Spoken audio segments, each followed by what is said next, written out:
Good evening, and welcome back to the Sleepy History channel. Here, history is not hurried. It's allowed to slow its pace, to breathe softly, and to settle into the stillness of night.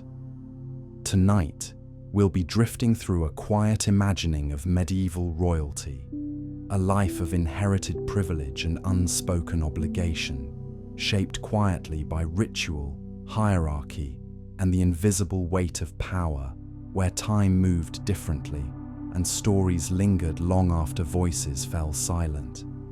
This is not a tale meant to demand your attention. It's a quiet companion, something to listen to as the day loosens its grip and the mind begins to rest. If you feel comfortable, you're always welcome to leave a gentle trace below, where you're listening from tonight, or a story, place, or forgotten age you'd like us to wander through someday. I read every message, and many of these journeys begin with your words. If these calm passages through history speak to you, a soft subscription or a simple like helps this quiet space continue to exist. Now, allow yourself to settle in. Let the hush of medieval Europe surround you. Our journey begins at the moment consciousness returns, when unfamiliar luxury is felt before memory fully awakens.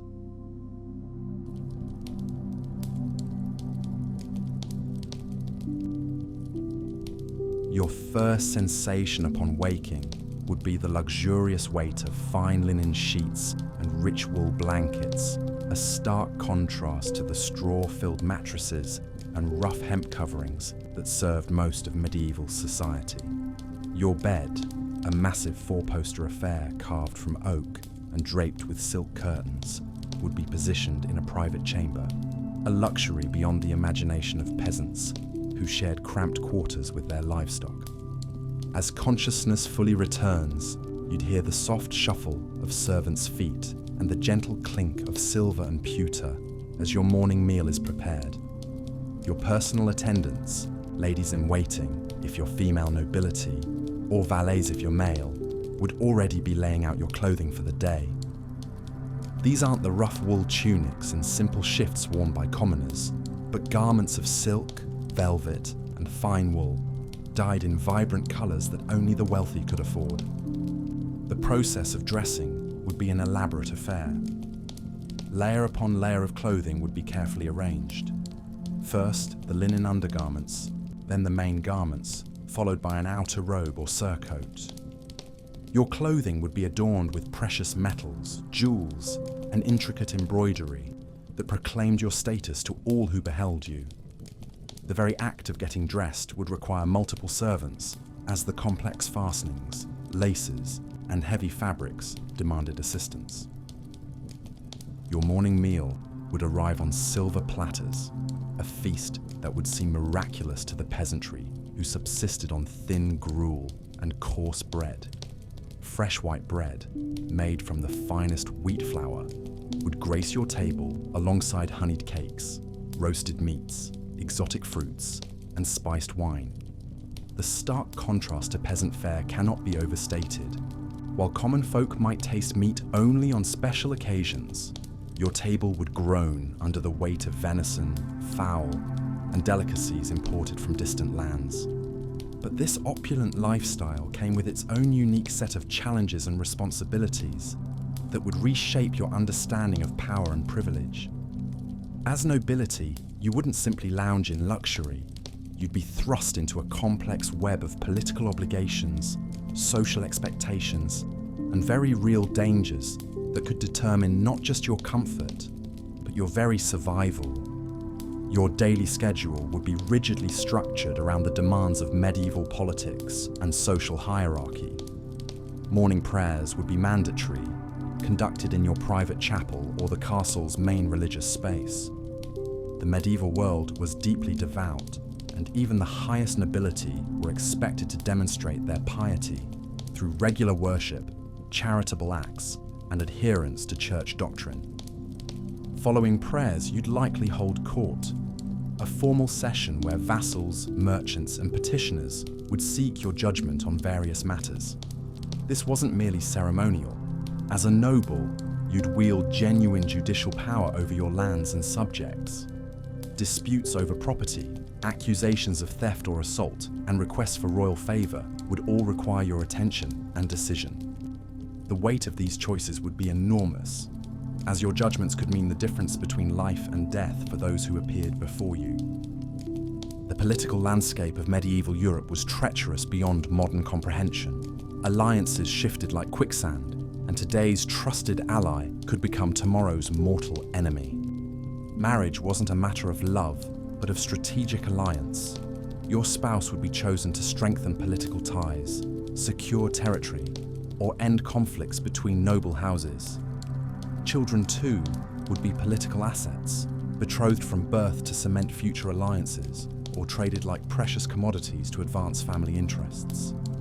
Your castle or manor would be both fortress and administrative center, housing not just your family, but dozens or even hundreds of servants, soldiers, and retainers. The constant bustle of medieval court life would surround you. Scribes copying letters and legal documents, stewards managing your vast estates, knights training in the courtyard, and servants maintaining the complex machinery of noble household management. But perhaps the most jarring aspect of your new life would be the constant awareness of mortality that permeated medieval existence. Even as nobility, you'd live with the knowledge that death could come suddenly and violently. Warfare was endemic, and nobles were expected to lead their armies into battle personally. Political rivals might resort to assassination, and even medical treatment, primitive by modern standards, could prove fatal. The Black Death, which had swept through Europe just years before our imagined scenario, would cast a long shadow over daily life. This devastating plague had killed an estimated 1/3 of Europe's population, sparing neither peasant nor prince. The psychological impact of such widespread mortality would colour every aspect of medieval thinking, leading to an intense focus on spiritual preparation and the afterlife. Your education, if you were fortunate enough to receive one, would centre around military training, religious instruction, and the complex etiquette of court life. Literacy, while valued, wasn't universal even among nobility. Many nobles could neither read nor write, relying instead on educated clerks and scribes to handle written correspondence. If you were literate, your reading material would consist primarily of religious texts, classical works preserved from antiquity, and the chivalric romances that celebrated knightly ideals.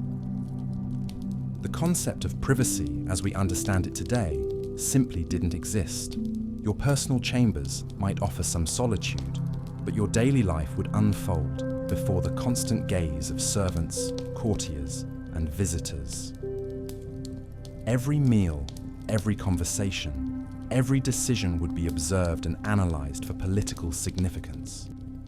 Gossip and intrigue would swirl around you constantly, as ambitious courtiers sought to advance their own positions through careful observation of your moods and preferences.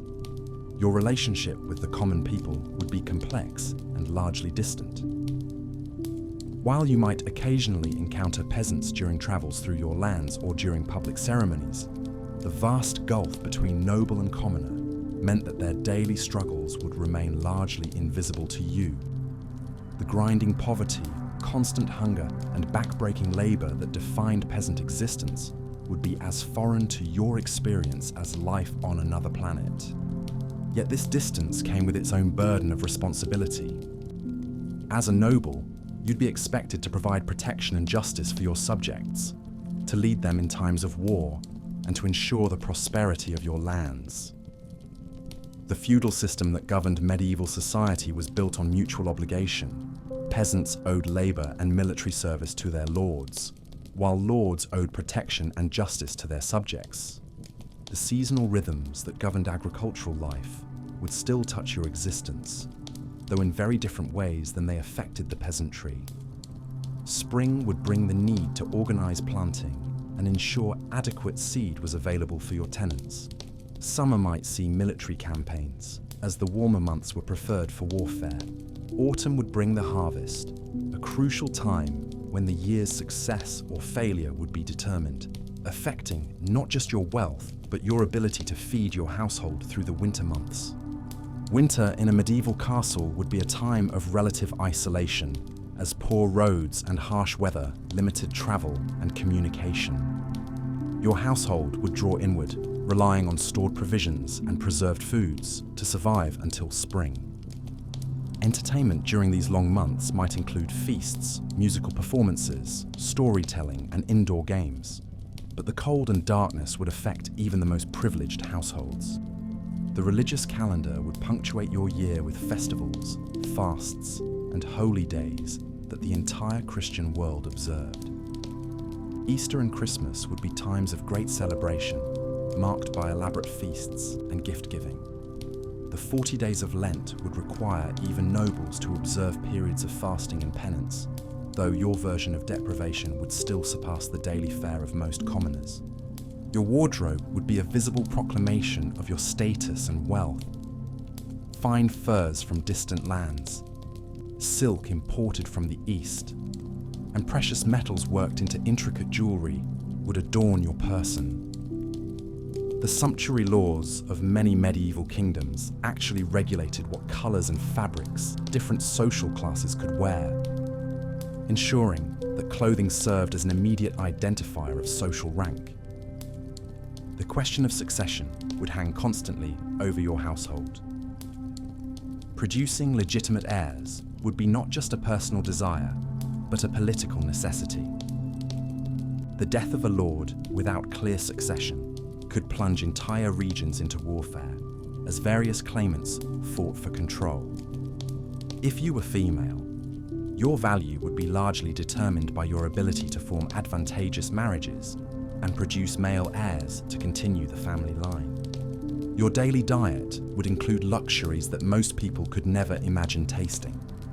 Exotic spices from the East, pepper, cinnamon, cloves, and nutmeg would flavor your food. These spices were literally worth their weight in gold, yet they would appear regularly on your table. Fresh meat would be available year-round, either from your own hunting expeditions or from the carefully managed livestock on your estates. The concept of personal hygiene, while different from modern standards, would still set you apart from the common people. You'd have access to soap, perfumes, and regular bathing, luxuries that peasants could rarely afford. Your clothing would be changed regularly, and you'd have servants dedicated to maintaining your appearance and comfort. But beneath all this luxury and privilege would run an undercurrent of violence and uncertainty that modern people can scarcely imagine. Medieval justice was swift and brutal. Executions, mutilations, and public floggings were common punishments that you might be expected to witness or even order. The sight of heads mounted on castle walls or bodies hanging from gibbets would be unremarkable parts of the landscape. Your military obligations would be very real and potentially deadly. As a noble, you'd be expected to provide knights and soldiers for your overlord's armies, and quite possibly to lead them personally into battle. Medieval warfare was brutal and chaotic, with hand-to-hand combat using swords, axes, and maces. Even with the best armor and weapons, survival in battle was far from guaranteed. The political intrigue of court life would require constant vigilance and diplomatic skill. A careless word or misinterpreted gesture could create enemies who might plot your downfall for years. The rise and fall of noble families was often swift and dramatic. Today's powerful duke could become tomorrow's exiled traitor, stripped of lands and titles, possibly even executed for treason. Your relationship with the church would be complex and multifaceted. While personal piety was expected and often genuine, the church was also a major political force with its own agenda. Bishops and abbots wielded significant temporal power, controlling vast lands and wealth. Your donations to the church would be both a spiritual obligation and a political necessity, as ecclesiastical support could make or break noble careers. The education of your children would be carefully planned to prepare them for their future roles. Sons would be trained in warfare, hunting, and the management of estates. They might be sent to serve as pages and squires in other noble households, learning the complex code of chivalry that governed knightly behavior. Daughters would be educated in household management, music, and the social graces necessary for advantageous marriages. Your castle or manor house would be a marvel of medieval engineering and luxury, yet still primitive by modern standards. Massive stone walls would provide security, but also create damp, cold living conditions. Fireplaces would offer warmth and light, but also fill rooms with smoke. Glass windows, if you had them at all, would be small and made of thick, distorted panes that provided little clear view of the outside world. The feast hall would be the center of your social life, where elaborate meals served multiple political and social functions. The seating arrangements at your table would communicate complex hierarchies of status and favor. The quality and variety of food served would demonstrate your wealth and power to guests and rivals alike. These feasts weren't merely social gatherings, but important political events where alliances were forged, disputes settled, and status affirmed. Your household staff would number in the dozens or hundreds, each with specific roles and responsibilities. Stewards would manage your estates and finances. Chamberlains would oversee your personal quarters. Marshals would command your military forces, and chaplains would tend to your spiritual needs. The complex web of relationships among these servants would create its own political dynamics that you'd need to navigate carefully. The seasonal progress, traveling between your various properties, would be a major undertaking involving hundreds of people and countless wagons of supplies. These journeys served multiple purposes, allowing you to personally oversee your lands, demonstrating your power to your subjects, and maintaining the complex network of relationships that held the feudal system together. Your library, if you possessed one, would be a treasure trove of hand-copied manuscripts worth enormous sums. Books were rare and precious objects, each one representing months or years of scribal labor. The knowledge contained in these volumes, everything from classical philosophy to agricultural techniques, would give you significant advantages over less educated rivals. The question of loyalty would permeate every relationship in your life. Vassals owed you service and obedience, but their loyalty could shift if circumstances changed. Servants and retainers depended on your favor for their livelihoods, creating complex dynamics of dependence and mutual obligation. Even family relationships would be colored by political considerations and inheritance disputes. Your death, when it eventually came, would trigger a complex series of legal and political processes. Your lands and titles would need to be transferred to your heirs, your debts settled, and your soul prayed for through elaborate funeral rites and ongoing memorial masses. The way you died, in battle, from disease, or in your bed, would affect how you were remembered and could impact your family's future prospects. The contrast between your luxurious existence and the grinding poverty of the peasantry would be stark beyond modern comprehension. While you dined on exotic delicacies, your subjects might be reduced to eating bark and grass during times of famine. While you wore silk and velvet, they made do with rough wool and hemp. This inequality wasn't seen as unjust, but as the natural order ordained by God, with each person expected to fulfill their designated role in society. Your legacy would be measured not just in terms of wealth and power accumulated, but in the stability and prosperity you brought to your lands and subjects. A good lord was one who protected his people from enemies, ensured justice was dispensed fairly, and maintained the delicate balance of obligations that held medieval society together. As our journey through medieval nobility draws to a close, we return to the fundamental question: what would it truly mean to wake up as royalty in medieval times?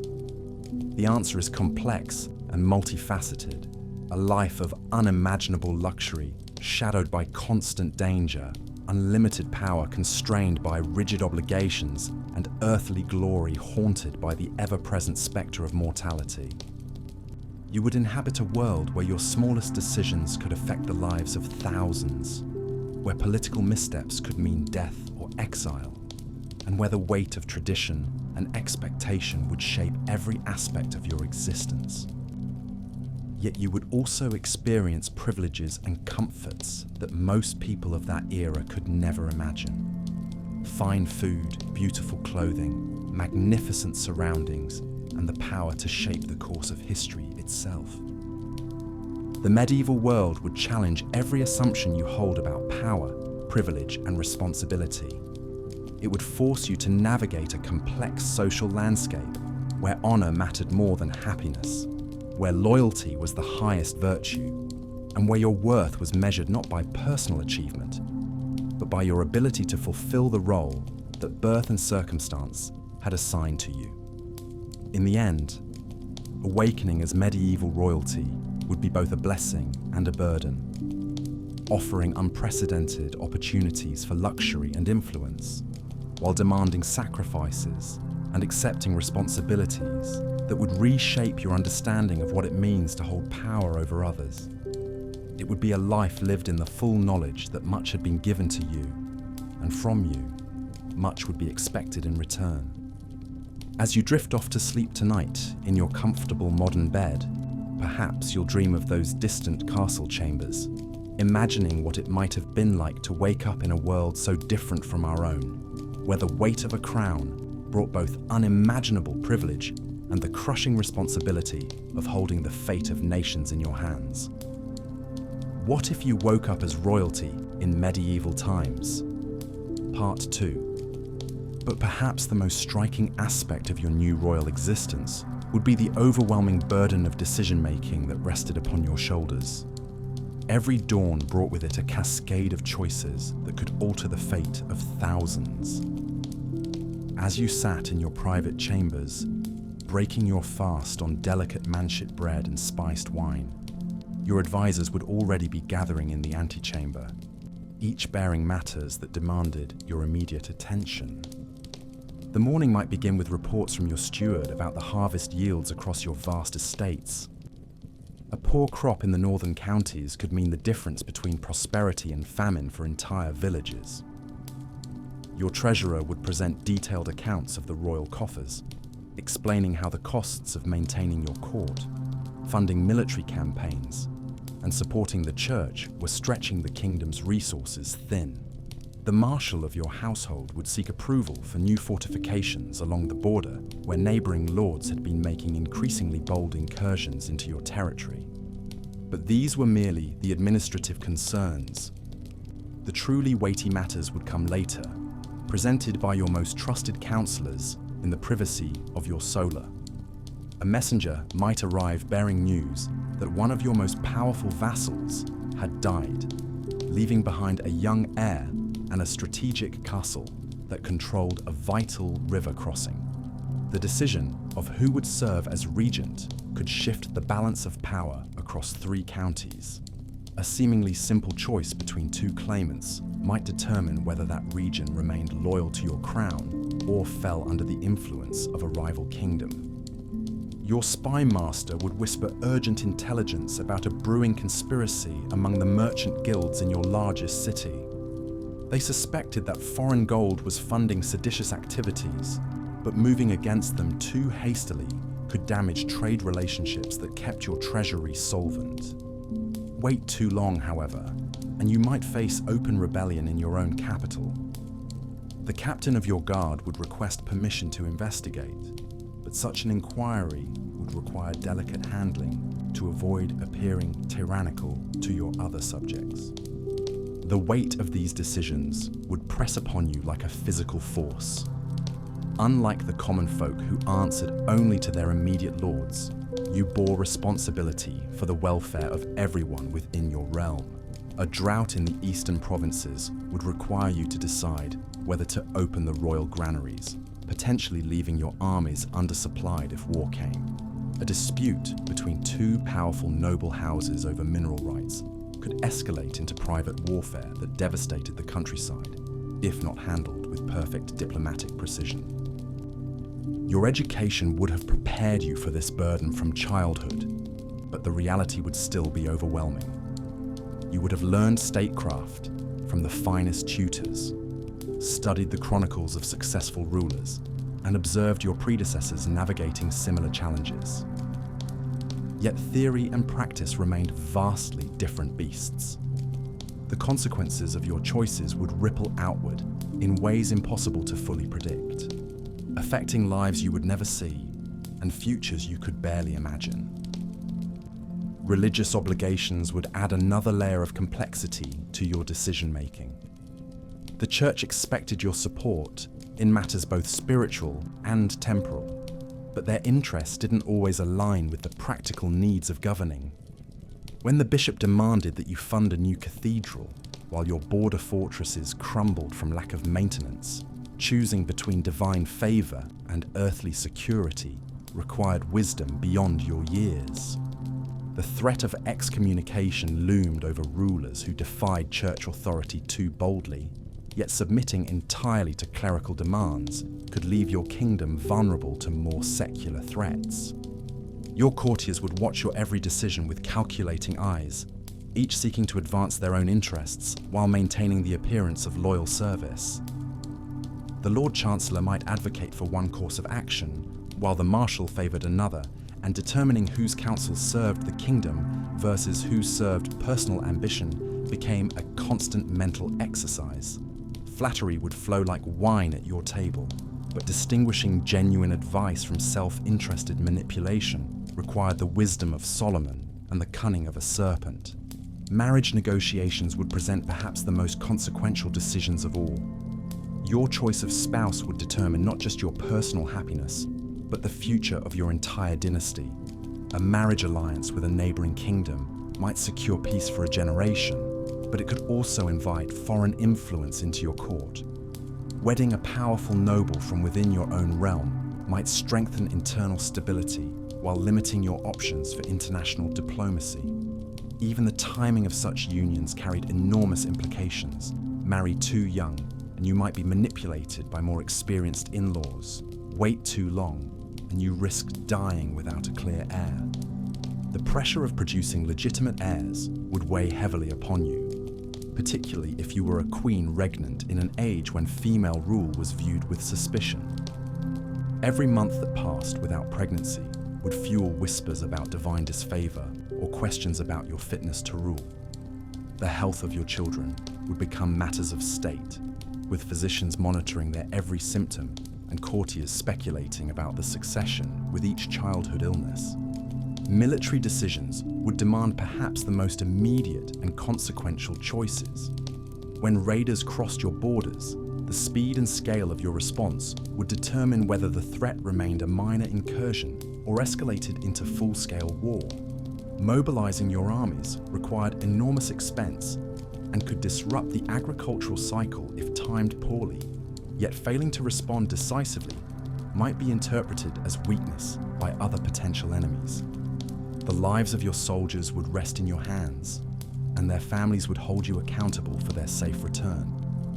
The complex web of feudal obligations would create constant diplomatic challenges. When two of your vassals fell into dispute, your judgment would need to balance justice with political pragmatism. Favoring one might gain you a devoted ally, but could drive the other into the arms of your enemies. The intricate hierarchy of medieval society meant that even minor decisions about precedence and honor could have far-reaching consequences. Seating arrangements at state banquets, the order of speakers at court ceremonies, and the distribution of ceremonial offices all carried deep significance that could either strengthen or fracture the delicate bonds holding your realm together. Your relationship with neighboring rulers would require constant attention and delicate maneuvering.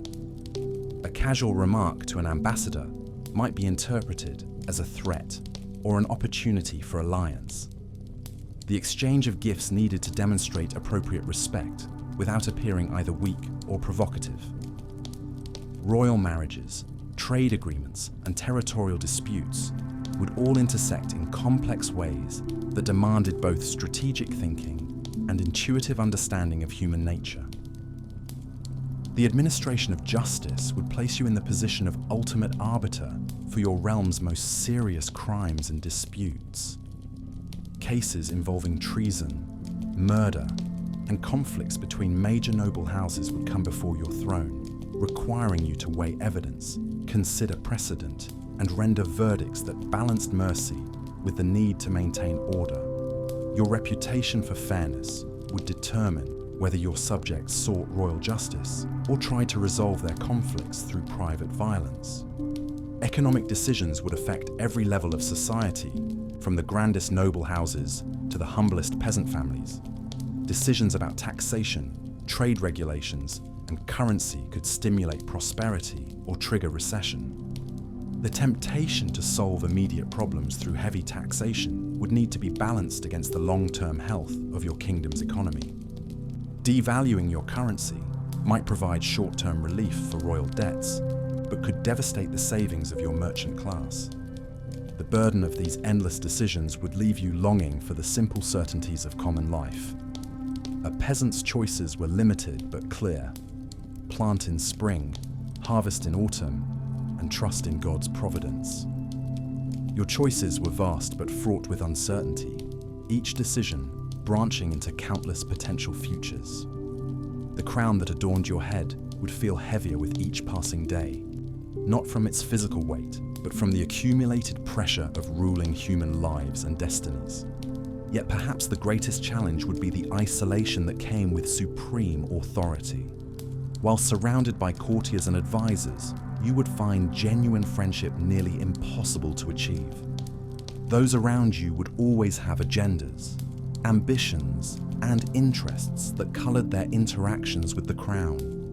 The simple pleasure of honest conversation would become a rare luxury, as even your closest companions would need to consider the political implications of every word they spoke in your presence. Sleep would bring little respite, as the weight of unresolved decisions and looming challenges would follow you into your dreams.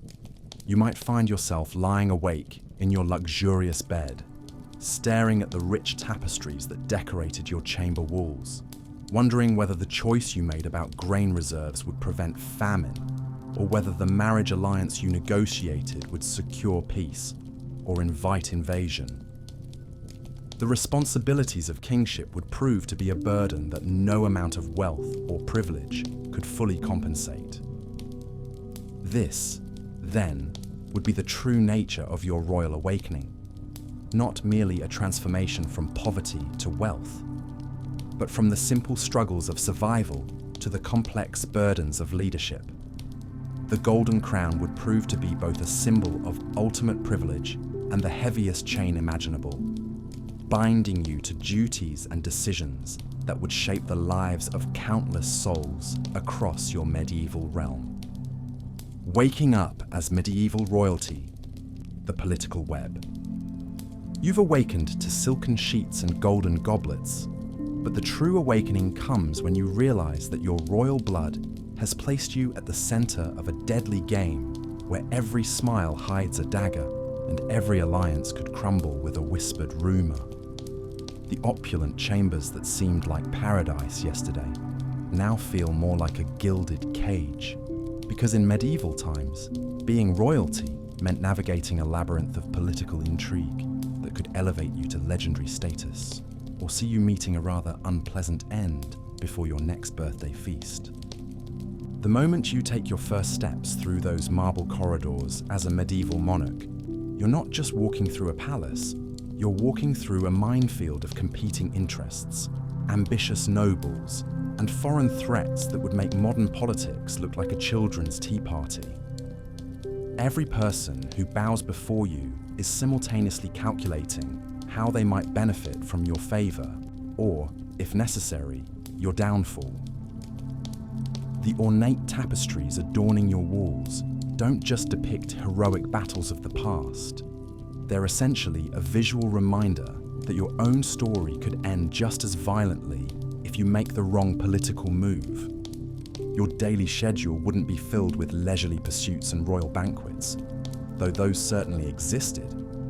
Instead, you'd find yourself in an endless series of council meetings, diplomatic negotiations, and strategic planning sessions that would determine not just your own fate, but the fate of thousands of subjects whose lives hung in the balance of your decisions. The weight of the crown on your head would pale in comparison to the weight of responsibility pressing down on your shoulders, because every choice you made as a medieval ruler had the potential to spark wars, create famines, or establish peace that could last for generations. The feudal system that sustained your kingdom was built on a complex web of personal relationships and mutual obligations that you'd need to master if you hoped to survive more than a few months on the throne. Your nobles weren't just courtiers offering flattery and entertainment. They were powerful landowners with their own armies, their own ambitions, and their own ideas about how the kingdom should be run. Each duke, earl, and baron who knelt before you controlled vast territories and commanded the loyalty of hundreds or thousands of knights and soldiers who might fight for you today, but could just as easily march against you tomorrow if their lord decided your rule was no longer in their best interests. The art of medieval diplomacy required you to be part chess master, part actor, and part fortune teller, constantly anticipating moves that were 3 steps ahead while maintaining the appearance of confident authority. Even when you had no idea what you were doing, you'd need to reward loyalty without appearing weak, punish betrayal without seeming tyrannical, and balance competing interests without favoring any faction so much that the others felt compelled to unite against you. The slightest miscalculation could transform your most trusted advisor into your most dangerous enemy, because in a world where personal honor and family legacy meant everything, perceived slights could fester into blood feuds that lasted for generations.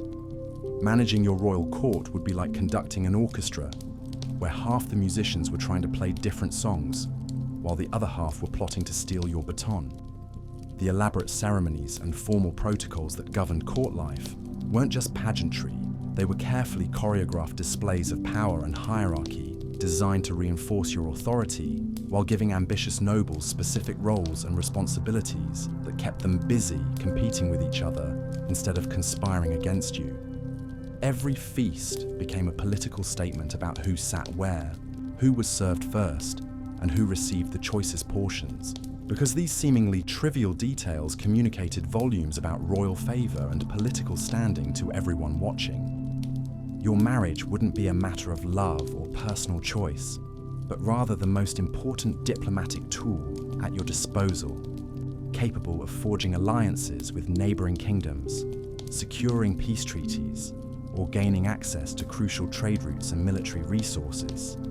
The person sharing your bed would likely be chosen by advisors and negotiated like any other treaty, with dowries, territorial concessions, and political agreements all factored into the arrangement long before you ever laid eyes on your future spouse. Even your children wouldn't truly belong to you, but would instead be viewed as valuable political assets to be married off, educated, or positioned strategically to advance the kingdom's interests and secure the royal succession. The constant threat of warfare loomed over every decision you made as a medieval monarch, because conflicts could erupt suddenly over territorial disputes, succession crises, trade disagreements, or even personal insults between royal courts. Your kingdom's survival depended on maintaining a delicate balance between military strength and diplomatic finesse, knowing when to show force and when to negotiate, when to honor alliances and when to quietly abandon them for more advantageous arrangements. The knights and soldiers who formed your military might were bound to you through the feudal system, but their loyalty ultimately depended on your ability to provide them with land, wealth, and opportunities for glory in battle.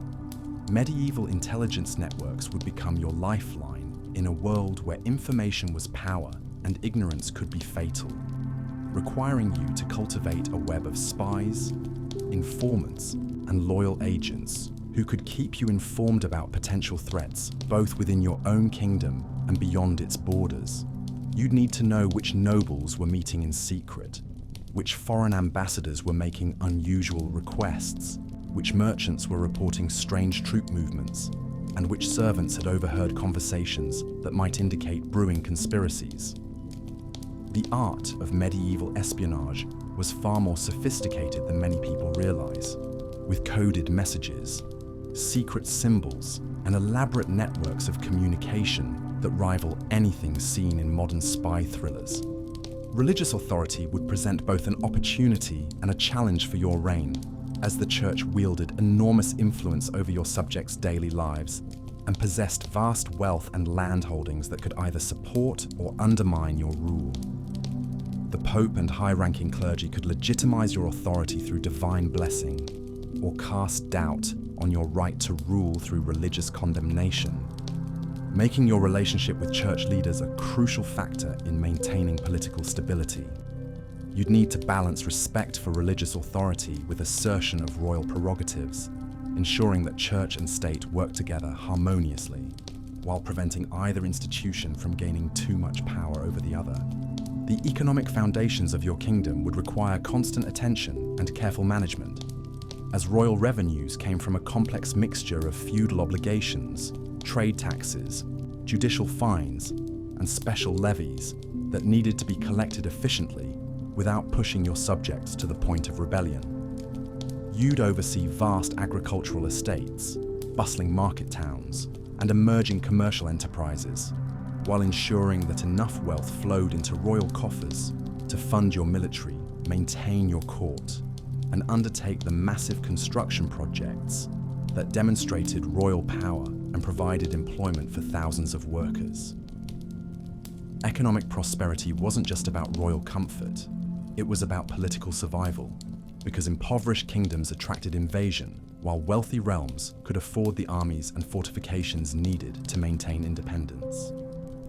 Legal authority would place you at the apex of a judicial system where your word literally was law.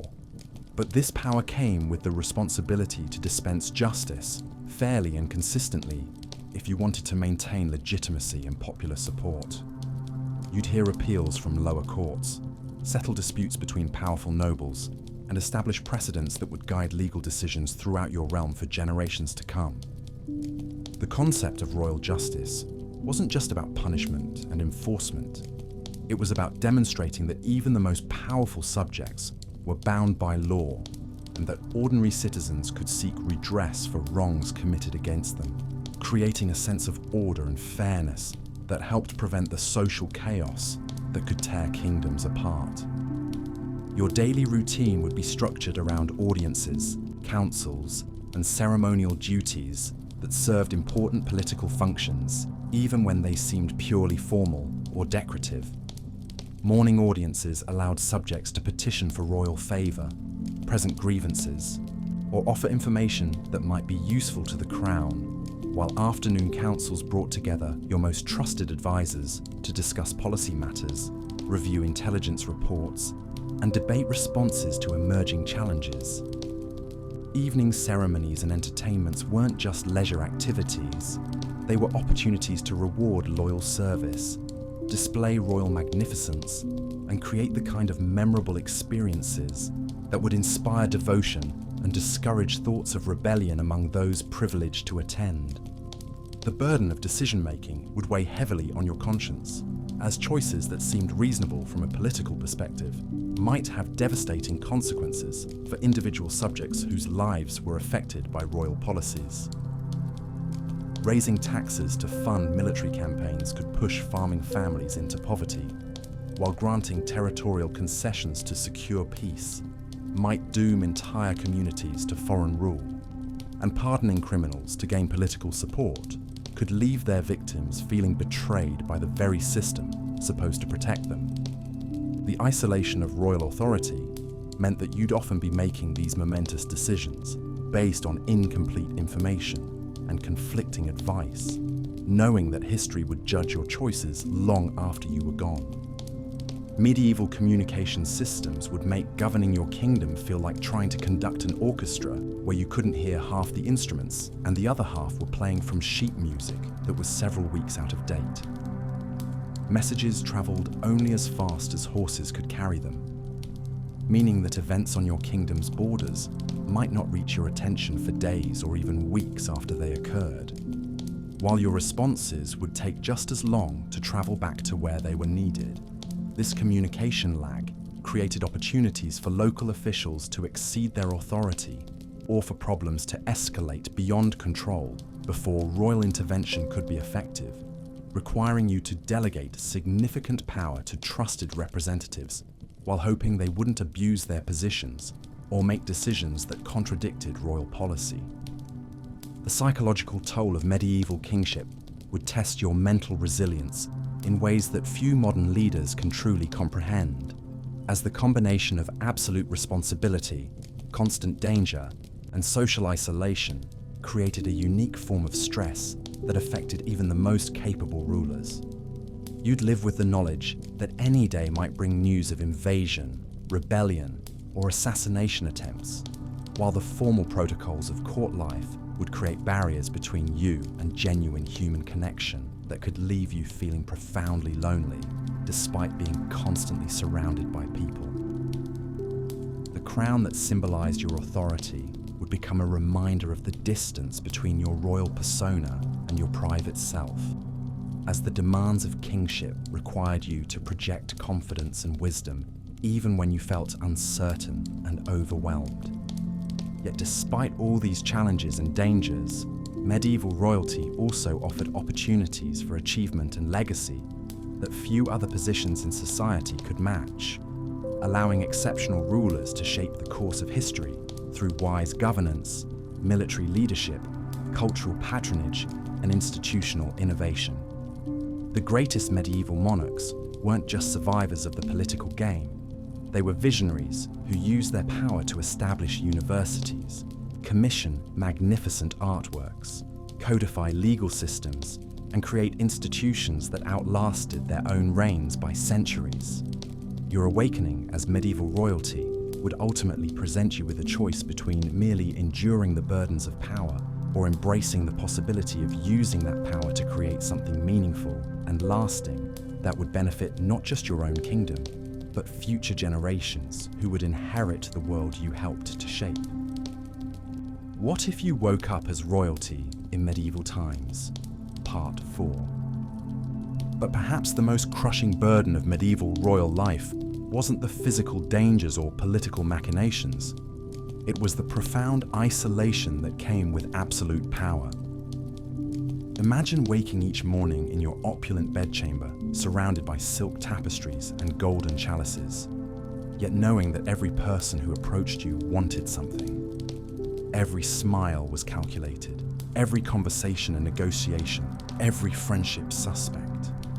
The very nature of medieval kingship created an impenetrable barrier between you and genuine human connection. Your courtiers would bow and scrape, speaking in flowery language designed to flatter rather than inform. They would tell you what they thought you wanted to hear, not what you needed to know. The weight of this deception would press down on you like a heavy cloak, suffocating your ability to trust anyone completely. Consider the tragic example of King Richard II of England, who ascended to the throne as a child and grew increasingly paranoid and isolated as he aged. Surrounded by nobles who either sought to manipulate him or challenge his authority, Richard retreated into a world of elaborate ceremony and artistic patronage. He commissioned portraits that depicted him as almost godlike, desperately trying to project an image of divine authority while privately struggling with crushing loneliness and self-doubt. Your daily interactions would be choreographed performances. At meals, you would sit elevated above your courtiers, physically separated by your royal dais. During audiences, subjects would approach on their knees, forbidden to make direct eye contact. Even your most intimate advisors would maintain formal protocols that reminded you constantly of the gulf between your station and theirs. The isolation would be particularly acute when making the life and death decisions that defined medieval rulership. When faced with whether to execute a traitor, declare war on a neighboring kingdom, or impose new taxes on your struggling peasantry, you would ultimately sit alone with the weight of these choices. Your advisors could offer counsel, but the final responsibility and the moral burden would rest entirely on your shoulders. This solitude would extend to your personal relationships as well. Marriage, as we've discussed, would be a political alliance rather than a romantic partnership. Your spouse might be from a foreign land, speaking a different language, raised with different customs. Even if affection eventually developed, the relationship would always be shadowed by the political calculations that created it. Children would be assets to be managed, their marriages and careers subordinated to the needs of the dynasty. The psychological toll of this isolation cannot be overstated. Many medieval monarchs turned to religion as their only source of genuine solace, spending hours in private prayer or retreating to monasteries for spiritual guidance. Others became consumed by paranoia, seeing threats and conspiracies everywhere. Some, like King Charles VI of France, suffered complete mental breakdowns, possibly exacerbated by the impossible pressures of their position. Your emotional life would be stunted by the constant need to project strength and authority. Showing weakness, doubt, or fear could be interpreted as unfitness to rule, potentially triggering rebellions or coups.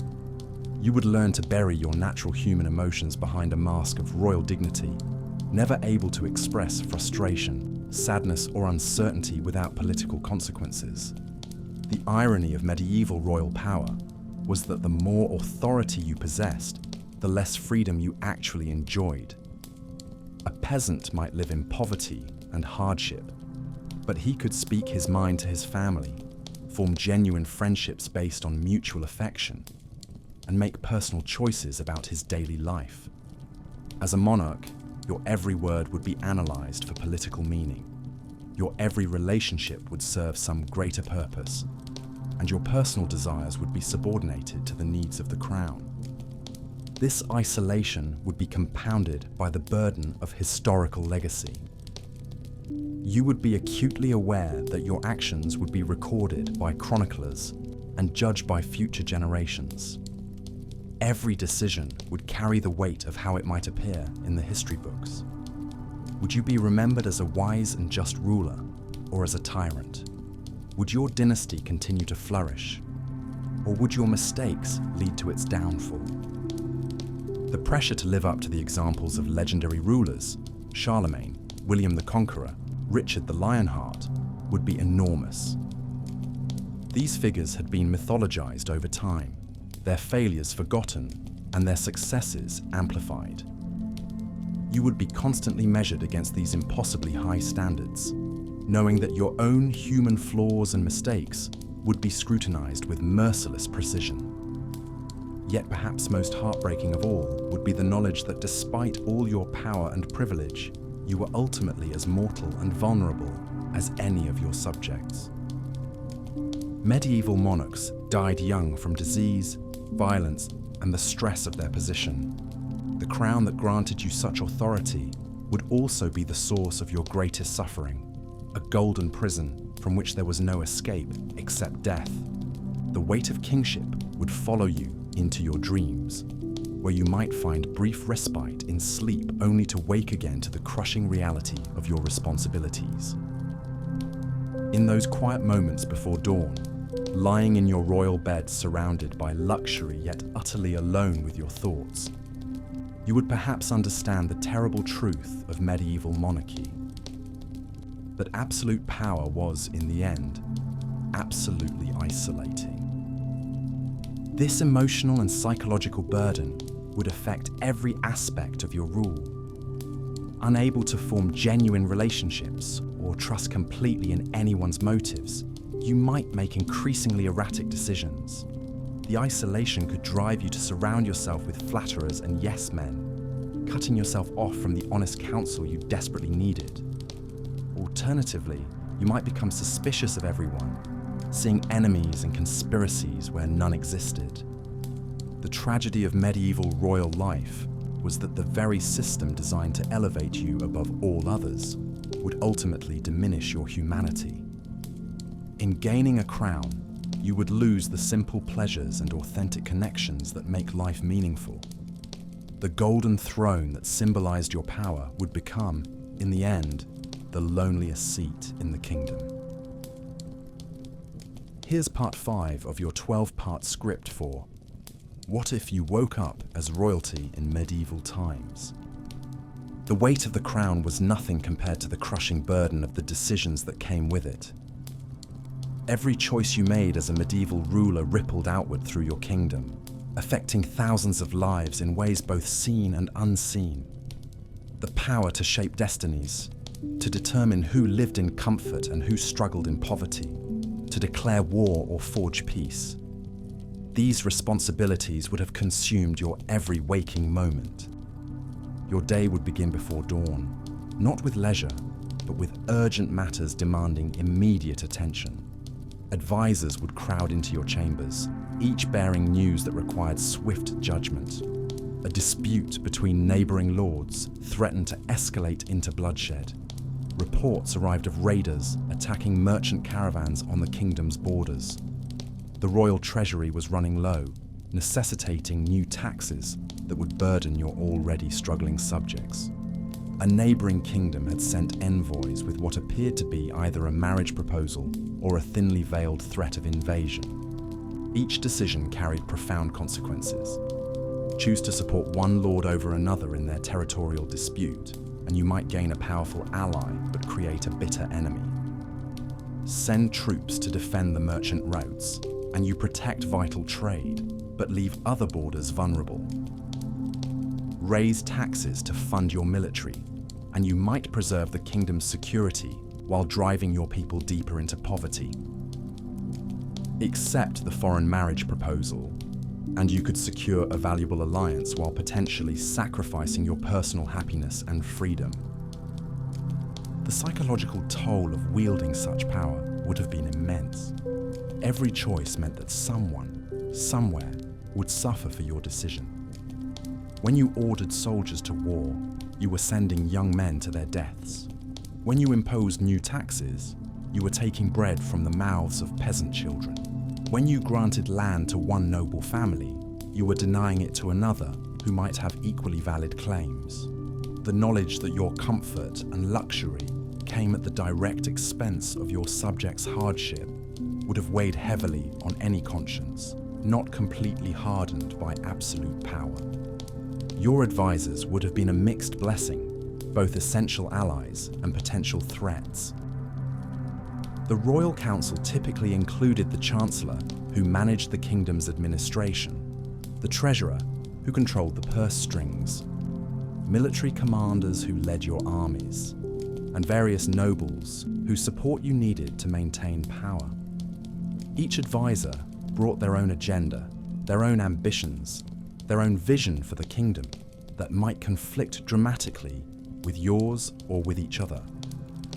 Navigating these competing interests required constant vigilance and political acumen. The chancellor might push for expanding the royal bureaucracy to increase his own influence. Military leaders would always advocate for larger armies and more aggressive foreign policies. Noble advisors would seek favorable treatment for their own lands and families. Religious leaders would demand that all policies align with church doctrine. Balancing these competing demands while maintaining your own authority would have been like walking a tightrope over a pit of vipers. The isolation that came with absolute power would have been perhaps the cruelest aspect of royal life. You could never be certain if someone's friendship was genuine or motivated by what they hoped to gain from you. Even your closest companions might harbor secret resentments or ambitions that could one day turn them against you. The higher you rose in the feudal hierarchy, the fewer people you could truly trust, until at the very pinnacle, you might find yourself utterly alone, despite being surrounded by hundreds of courtiers and servants. Your personal relationships would have been complicated by the fact that everyone around you had something to gain or lose based on your favor. Your spouse might love you genuinely, or they might be playing a long game to advance their family's interests. Your children would be both your greatest joy and your greatest vulnerability. potential heirs to cherish and protect, but also possible rivals who might grow impatient, waiting for their inheritance. Even your siblings could become threats if they believed they had a stronger claim to the throne, or if ambitious nobles convinced them to challenge your rule. The medieval justice system placed enormous moral burden on royal shoulders. As the ultimate arbiter of justice, you would regularly face decisions about life and death. Peasants accused of poaching on royal lands might face execution unless you showed mercy. Nobles caught in treason would expect their rank to protect them, but pardoning them might encourage others to test your resolve. The judicial system often relied more on your personal judgment than on consistent legal principles, meaning that your mood, your advisor's influence, or your current political needs might determine whether someone lived or died. Your leisure time, what little existed, would have been carefully orchestrated performances rather than genuine relaxation. Royal hunts were elaborate affairs designed to display your wealth and power to important guests. Feasts were diplomatic tools where seating arrangements, menu choices, and entertainment all carried political significance. Even your hobbies would have been scrutinized for what they revealed about your character and priorities. A king who spent too much time reading might be seen as weak and scholarly rather than strong and decisive. One who focused too heavily on military pursuits might be viewed as warmongering and reckless. The economic pressures of medieval kingship would have been relentless. Your kingdom's wealth came primarily from agriculture, but harvests were unpredictable and often insufficient. Trade provided additional revenue, but merchants needed protection and infrastructure that required costly investment. Wars were ruinously expensive, but appearing weak invited invasion. Maintaining castles, paying soldiers, supporting the royal court, and funding religious institutions all drained the royal treasury faster than taxes could replenish it. You would have been forced to make impossible choices between competing necessities. Invest in military strength to protect the kingdom, but watch as domestic needs went unmet and your people suffered. Focus on improving agriculture and trade, but risk being conquered by better armed neighbors. Build magnificent cathedrals and palaces to project power and legitimacy, but bankrupt the royal treasury in the process. Every financial decision carried risks that could ultimately threaten your reign or your kingdom's survival. The burden of legacy would have haunted your every decision. Medieval rulers understood that their actions would be remembered and judged not just by their contemporaries, but by future generations. The pressure to be remembered as a great king rather than a failure would have influenced everything from military campaigns to domestic policies. The fear of being the monarch who lost the kingdom, who allowed enemies to conquer your people, or who left your realm weaker than you found it would have been a constant source of anxiety. Your relationship with the church would have been particularly complex and fraught with tension. As a Christian ruler, you were expected to support and protect the faith, but the church's growing power and wealth often conflicted with royal interests. Bishops and abbots controlled vast lands and resources that you might desperately need for your kingdom's defense or development. Church doctrine might conflict with political necessities, forcing you to choose between spiritual obligations and practical governance. The Pope's authority to excommunicate rulers who defied church teaching created an additional layer of political vulnerability that could turn your own subjects against you. The daily routine of medieval kingship would have been exhausting in its relentless demands. Your morning might begin with reports from spies about neighboring kingdoms' military movements. Administrative duties would consume hours as you reviewed tax collections, approved expenditures, and settled legal disputes. Diplomatic meetings with foreign envoys required careful attention to protocol and hidden meanings. Military planning sessions demanded understanding of complex strategic considerations. Afternoon audiences with petitioners meant listening to an endless stream of requests, complaints, and pleas for royal intervention. Even your meals would have been working sessions where important discussions took place over elaborate multi-course feasts.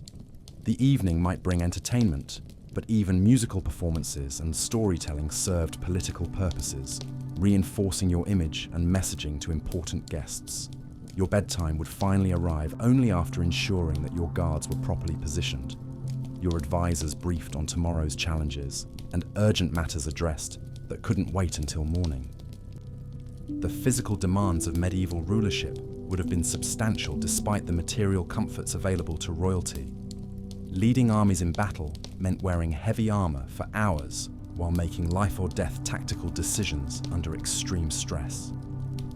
Traveling throughout your kingdom to maintain personal relationships with distant nobles meant long journeys on horseback over rough terrain. Participating in tournaments and hunts required athletic skill and endurance, as physical prowess was considered essential to royal legitimacy. Perhaps most challenging of all would have been the realization that despite wielding seemingly absolute power, you were actually constrained by countless limitations. Noble families whose support you needed for legitimacy could withdraw their backing if they disapproved of your policies. The church could undermine your authority through religious sanctions. Foreign kingdoms could threaten invasion if you appeared weak. Your own people could rebel if pushed too far by taxation or oppression. Economic realities limited your options regardless of your personal desires. Even the weather and natural disasters could destroy your carefully laid plans and force you to start over. The medieval king or queen existed in a paradox of ultimate authority and complete vulnerability. You could order the execution of any subject, but your own life remained constantly at risk from assassination, rebellion, or foreign conquest. You could live in unimaginable luxury, but never enjoy the simple pleasure of a private moment or an honest conversation. You could shape the destiny of thousands, but your own fate remained largely beyond your control, subject to the whims of war, disease, political intrigue, and the endless machinations of those who sought to use or replace you. The crown may have been made of gold and precious gems, but it was also forged from responsibility, isolation, and the crushing weight of power that no human being was truly equipped to bear alone. Looking at the provided reference materials and summary, here's part 6 of the script continuing from where you left off. But perhaps nowhere was the weight of royal responsibility more crushing than in matters of faith and divine authority. As God's appointed ruler on earth, you weren't just governing bodies, but souls. Every decision carried eternal consequences, not just for yourself, but for your entire kingdom. The church watched your every move, ready to declare your reign, blessed or cursed, based on your adherence to divine law. You'd wake each morning knowing that heretics walked among your subjects, that witches might be practicing dark arts in hidden corners of your realm, that the very salvation of your people rested on your ability to root out evil and maintain God's favor. The Inquisition's reports would arrive regularly, detailing confessions extracted under torture, naming names of those who had strayed from the path of righteousness. Your signature on a death warrant wasn't just ending a life, it was supposedly saving a soul and protecting your kingdom from divine wrath. The psychological toll was immense. You'd sit in your private chapel for hours, praying for guidance on whether to burn the accused witch whose children begged for mercy outside your gates. Was their mother truly in league with Satan, or was she simply a healer whose knowledge of herbs had been twisted by fearful neighbors? The wrong choice could damn not just her, but potentially bring God's punishment upon your entire realm through plague, famine, or military defeat. Your own spiritual state became a matter of kingdom security. A single mortal sin could theoretically invalidate your divine right to rule. Your confessors held enormous power, knowing secrets that could topple dynasties. You'd spend sleepless nights, wondering if your last confession was complete enough, if that moment of anger toward a disobedient vassal constituted the sin of wrath, if your enjoyment of fine foods crossed into gluttony, The sacraments themselves became political weapons. Excommunication wasn't just spiritual exile. It released your subjects from their oaths of loyalty and invited neighboring rulers to invade with papal blessing. You'd watch other monarchs brought low by conflicts with Rome, their kingdoms torn apart by religious civil war, and wonder if you were one theological disagreement away from the same fate. Even your daily routines carried religious weight. Which saints you honored, how long you spent in prayer, whether you attended multiple masses, everything was scrutinized for signs of your spiritual health.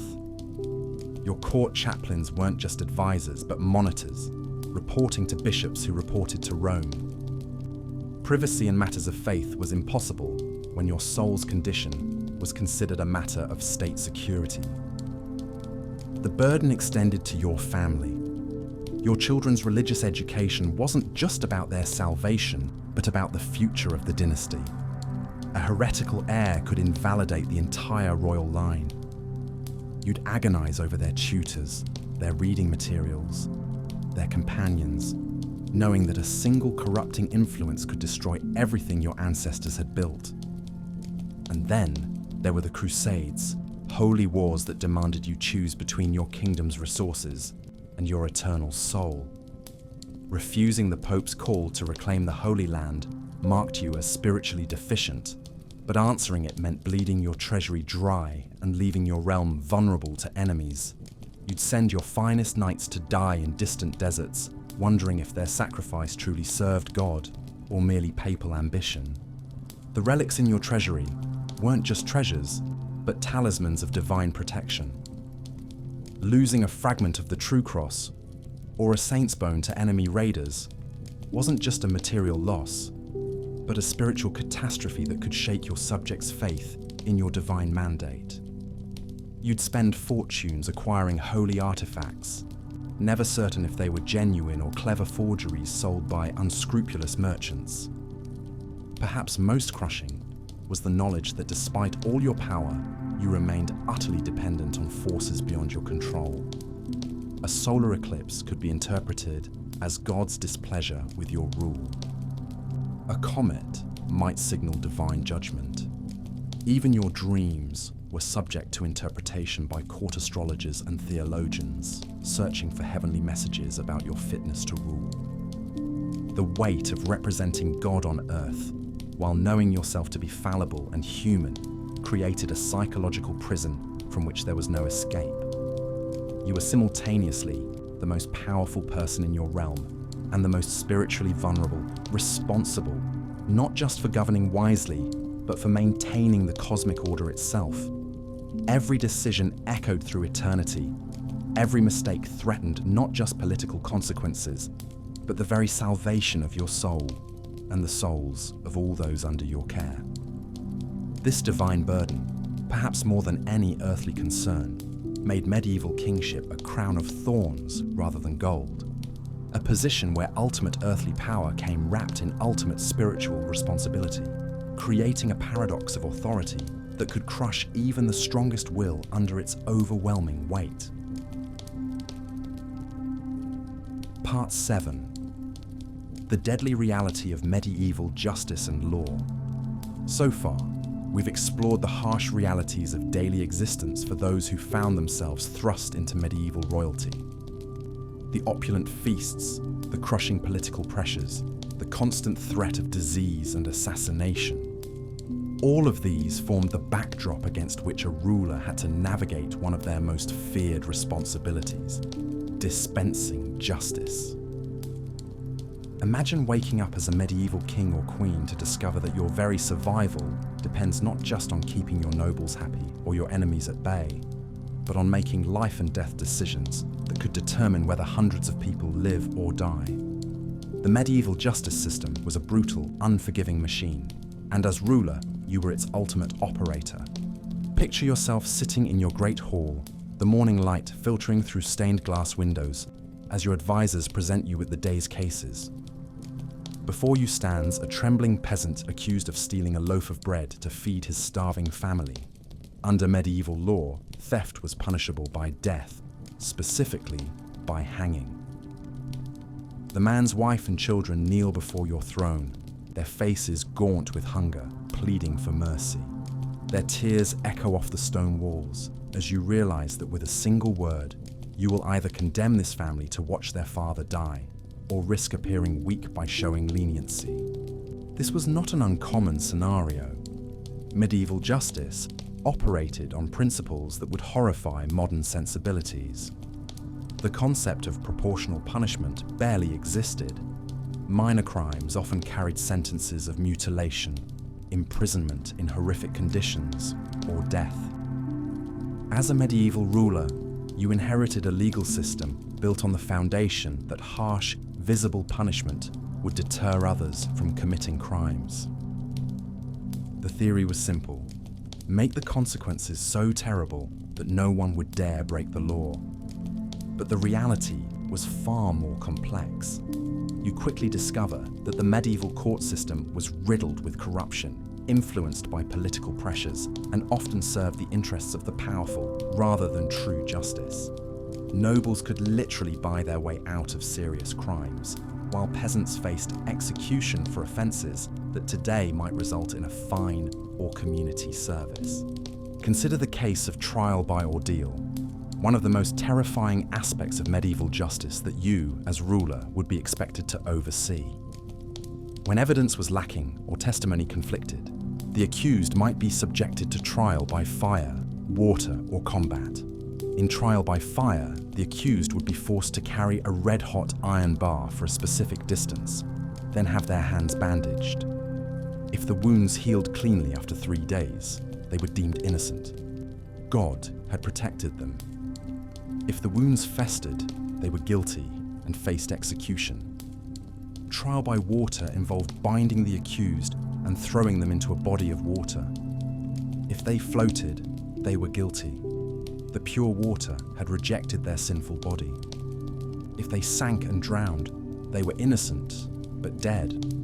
Either way, families were destroyed, and you were forced to watch these proceedings, knowing that superstition, not evidence, determined the outcome. As a medieval monarch, you would also encounter the practice of trial by combat, where disputes, especially among nobles, were settled through armed fighting. The belief was that God would grant victory to the righteous party. You might witness knights battling to the death over property disputes, inheritance claims, or accusations of treason, knowing that the stronger or more skilled fighter would win regardless of the truth of their cause. The punishments themselves were designed to be public spectacles of suffering. Public executions drew crowds like modern sporting events, with entire families gathering to watch hangings, beheadings, or worse. The punishment for treason was particularly gruesome: hanging, drawing, and quartering. The condemned would be dragged through the streets on a hurdle, hanged until nearly dead, disemboweled while still alive, beheaded, and finally cut into quarters. Their remains would be displayed throughout the kingdom as a warning to others. But even lesser crimes carried brutal consequences. Theft might result in the amputation of a hand or finger. Adultery could lead to public flogging or being locked in stocks for days while townspeople pelted the offender with rotten food and waste. Heresy, expressing religious views contrary to the Catholic Church, could result in being burned alive at the stake. As ruler, you would be expected not only to authorize these punishments, but often to witness them personally. The sight of a person burning alive, their screams echoing across the town square while smoke and the smell of burning flesh filled the air, would become a regular part of your royal duties. You would watch as the crowd cheered or jeered, some viewing the spectacle as entertainment, others as a necessary demonstration of divine justice. The psychological toll of presiding over such a system would be immense. Every decision carried the weight of life and death, and the knowledge that your choices were creating immense suffering would weigh heavily on any conscience. Yet showing mercy too often could be seen as weakness, potentially encouraging others to challenge your authority or commit crimes believing they would escape serious consequences. The corruption within the system would constantly challenge your sense of justice. Wealthy criminals could afford to bribe judges, hire skilled lawyers, or even purchase pardons directly from the crown. Meanwhile, the poor faced a system stacked against them from the moment they were accused. They had no legal representation, no understanding of complex legal procedures, and no resources to fight charges brought against them. You would also discover that the medieval justice system was heavily influenced by social class and gender. Nobles accused of crimes often faced different courts and different standards of evidence than commoners. Women accused of crimes, particularly those involving witchcraft or adultery, faced especially harsh treatment, with torture commonly used to extract confessions. The use of torture as an investigative tool would be one of the most disturbing aspects of medieval justice you would encounter. The rack, which stretched victims until their joints separated, the thumbscrew, which crushed fingers, and the Iron Maiden, a coffin-like device lined with spikes. These were standard tools of medieval law enforcement. Confessions extracted under such torture were considered legally valid, despite the obvious fact that people would admit to anything to stop the pain. As a medieval ruler, you would be caught between the demands of maintaining order and the moral weight of the suffering your justice system created. The threat of rebellion was constant. If the people perceived your rule as either too harsh or too lenient, they might rise up against you. The balance between firm leadership and tyrannical oppression was razor thin, and the consequences of miscalculating could be your own execution. The religious element of medieval justice added another layer of complexity.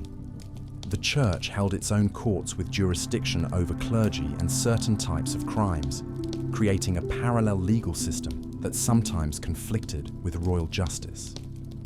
Sanctuary laws allowed criminals to escape punishment by reaching consecrated ground, leading to tense standoffs between royal and religious authorities.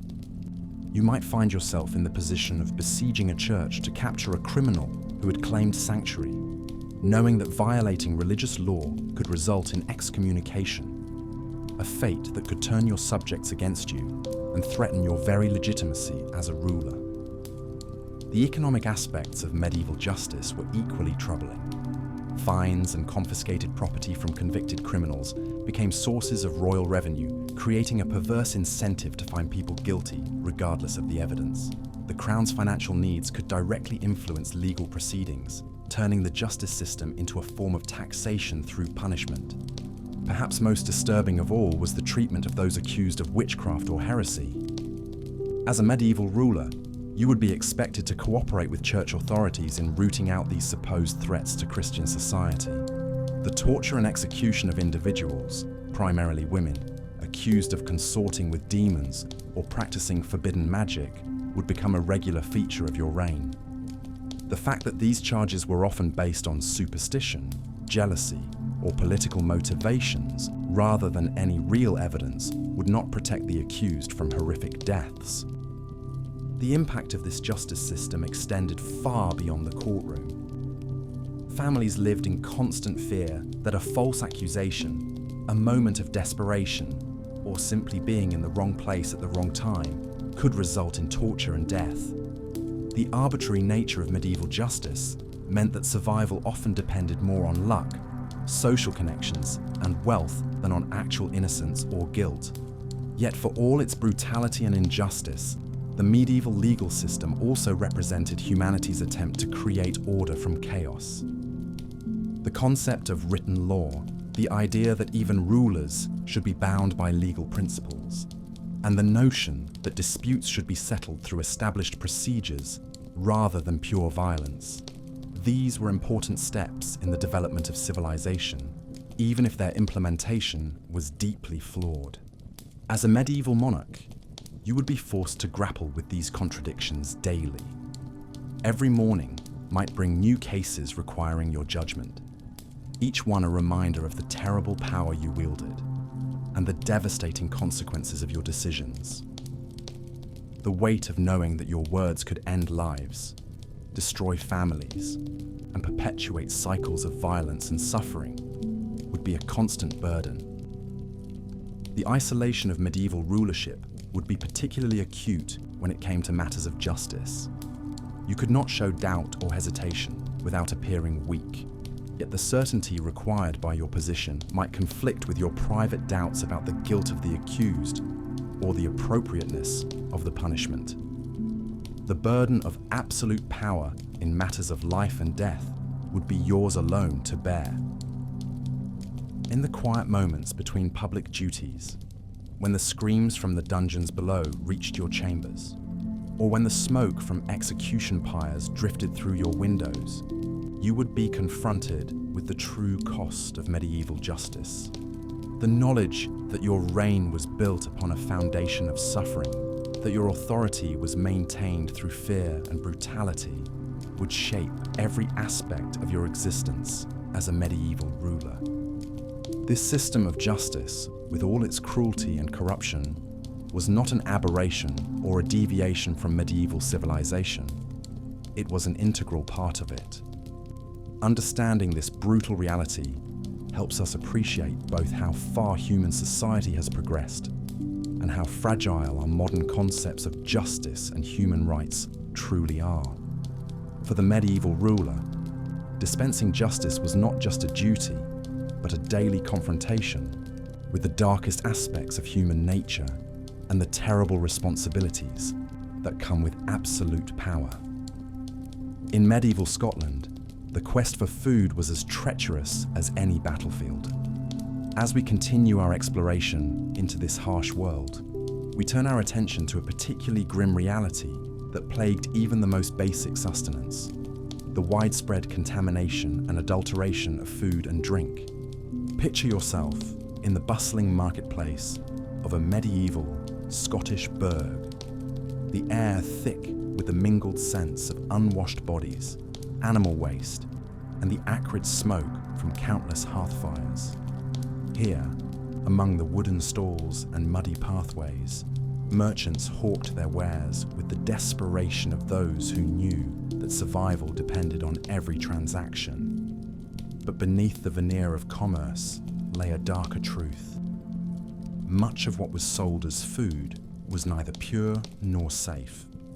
The bakers, those essential craftsmen upon whom entire communities depended for their daily bread, faced an impossible choice. With grain prices fluctuating wildly based on the success or failure of harvests, and with mouths to feed and rent to pay, many resorted to stretching their precious flour with whatever they could find. Ground acorns collected from the forest floor and pulverized into a coarse powder became a common additive. Sawdust from the carpenter's workshop, swept up and mixed into the dough, added bulk, if not nutrition. Even chalk, scraped from quarries and ground fine, found its way into the baker's mixing bowl. The result was bread that bore little resemblance to the wholesome loaves we know today. Dense, gritty, and often bitter, these adulterated loaves provided sustenance of sorts, but at what cost? The human body, already weakened by chronic malnutrition, struggled to digest these foreign substances. Stomach ailments, already common in an age without proper sanitation, became even more prevalent. One such baker was a man named Hamish MacLeod, whose small bakery sat in the shadow of Edinburgh Castle. For years, Hamish had prided himself on producing honest bread from pure grain. But as the harsh winter of 1348 approached, and with grain stores running dangerously low due to a poor harvest, he faced a terrible decision. His customers, already gaunt from months of meagre rations, looked to him with desperate eyes. Their children, hollow-cheeked and listless, needed bread to survive. It was on a particularly bitter morning in November that Hamish first mixed ground acorns into his dough. His hands trembled as he worked the foreign substance into the familiar wheat flour, knowing that he was compromising not just the quality of his bread, but perhaps the trust his neighbors had placed in him. Yet what choice did he have?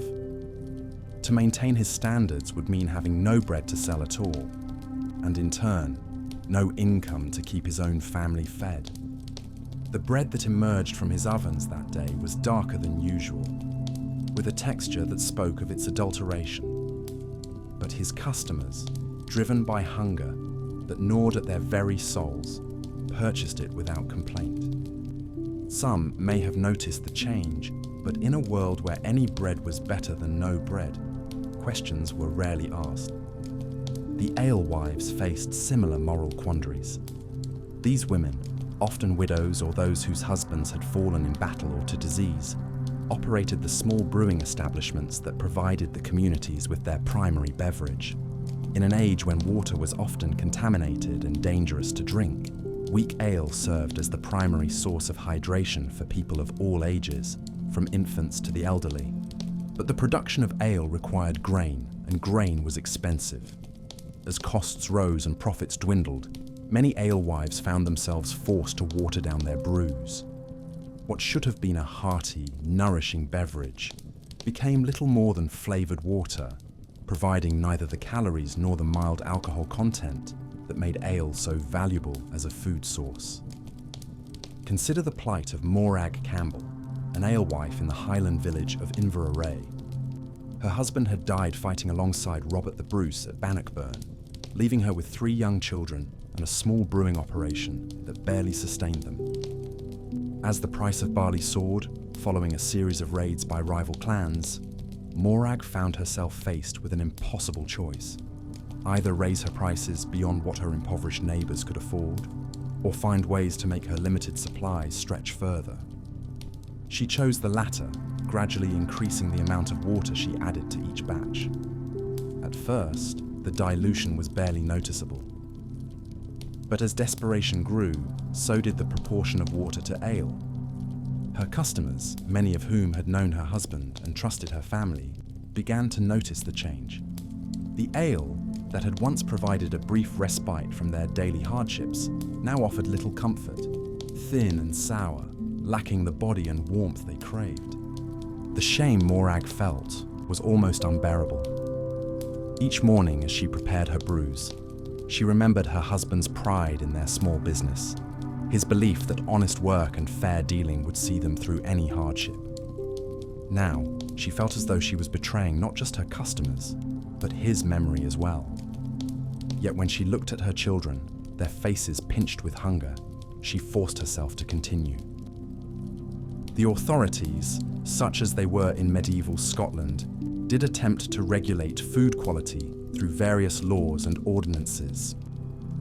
The assize of bread and ale, borrowed from English legal tradition, established standards for weight, quality, and pricing. Local officials, often appointed by the burghs or the lords who controlled them, were tasked with inspecting goods and ensuring compliance. Those caught adulterating their products faced a range of punishments, from fines to public humiliation. The pillory, that wooden contraption that held offenders by their head and hands while exposing them to public ridicule, was a common sight in Scottish market squares. Dishonest bakers might find themselves locked in these devices with their adulterated loaves hung around their necks, forced to endure the jeers and sometimes physical abuse of their fellow citizens. For repeat offenders, the punishments could be even more severe: flogging, branding, or even banishment from the community. Yet for all these attempts at regulation, enforcement remained sporadic and often ineffective. In a society where survival was the primary concern, and where those charged with enforcement were often struggling with the same economic pressures as those they were meant to police, corruption and looking the other way became commonplace. A baker who shared his profits with the local official might find his transgressions overlooked. An alewife who provided free drinks to the inspector might escape punishment for her watered-down brews. The impact of this widespread food adulteration extended far beyond simple economic fraud. In a population already weakened by chronic malnutrition and the constant threat of famine, the consumption of adulterated food posed serious health risks. The foreign substances mixed into bread could cause digestive problems, while the lack of proper nutrition from watered-down ale contributed to the general weakness that made medieval Scots so susceptible to disease. Moreover, the psychological impact of this deception was profound. In a society built on personal relationships and community trust, the knowledge that even the most basic necessities might be compromised created an atmosphere of suspicion and despair.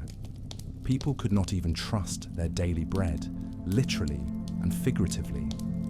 This erosion of social bonds in communities already under immense pressure from warfare, disease, and economic hardship only added to the general misery of medieval life. The spice trade, that lucrative but perilous business that brought exotic flavors from distant lands to European tables, was equally susceptible to fraud and adulteration.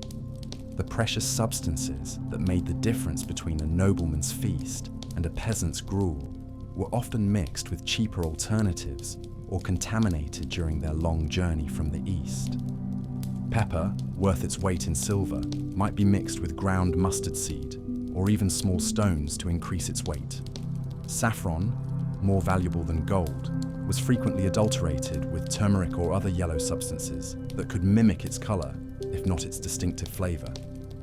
Even salt, the most basic of preservatives, was often contaminated with sand, dirt, or other impurities that made it less effective at preventing spoilage and potentially harmful to consume. The merchants who dealt in these precious commodities faced their own moral dilemmas. Having invested enormous sums in purchasing spices in distant markets, and having risked life and fortune on the dangerous journey home, they were under tremendous pressure to recoup their investments. When a shipment arrived, damaged by seawater, infested with insects, or partially spoiled, the temptation to salvage what they could through creative blending with cheaper substances was often irresistible. One such merchant was David Stewart, a younger son of a Highland clan who had invested his small inheritance in a trading venture to the Mediterranean. After months of travel and negotiation, he had managed to purchase a small quantity of precious spices in Venice. But the return journey had been fraught with disaster. Storms at sea had damaged much of his cargo, and what remained was of questionable quality. Faced with the choice between returning home empty-handed and in debt, or attempting to pass off his damaged goods as premium spices, David chose the latter. He carefully mixed his water-damaged pepper with cheaper black mustard seed, creating a blend that looked authentic to the untrained eye. His saffron, partially spoiled and lacking its characteristic aroma, was mixed with turmeric and marigold petals to restore its color and bulk. When David finally reached the Scottish court, he presented his wares to the royal household with all the confidence he could muster. The prices he commanded were substantial, enough to cover his debts and provide a modest profit. But the knowledge of his deception weighed heavily on his conscience, particularly when he observed the disappointment on the faces of the cooks who discovered that their expensive spices lacked the potency they had paid for. The contamination of food in medieval Scotland was not always the result of deliberate fraud. The conditions under which food was produced, stored, and transported were often so poor that contamination was almost inevitable. Grains stored in damp conditions developed mold and fungus that could be toxic. Meat hung to cure in smoky, fly-infested environments often became contaminated with bacteria and parasites. Even water, the most basic necessity, was frequently polluted with human and animal waste. The absence of any real understanding of hygiene or food safety meant that even well-intentioned food producers often unknowingly created dangerous products. The very methods used to preserve food while extending its shelf life often introduced their own risks. Salt used for curing meat might be contaminated with harmful minerals. Smoking, while effective at preventing spoilage, could introduce carcinogenic compounds. Fermentation, used to preserve vegetables and dairy products, could go wrong and produce toxic substances instead of beneficial preservation. This constant threat of contamination meant that every meal was a gamble with one's health. Even the wealthy, with access to the finest ingredients and most skilled cooks, were not immune to food poisoning.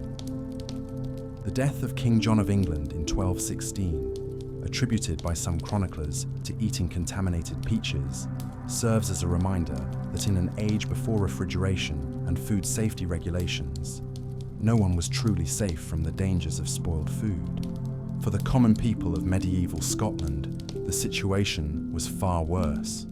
Lacking the resources to be selective about their food, they were forced to consume whatever was available, regardless of its quality or safety.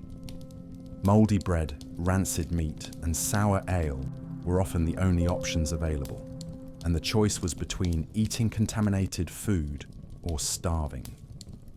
The psychological toll of this constant uncertainty about food safety cannot be underestimated.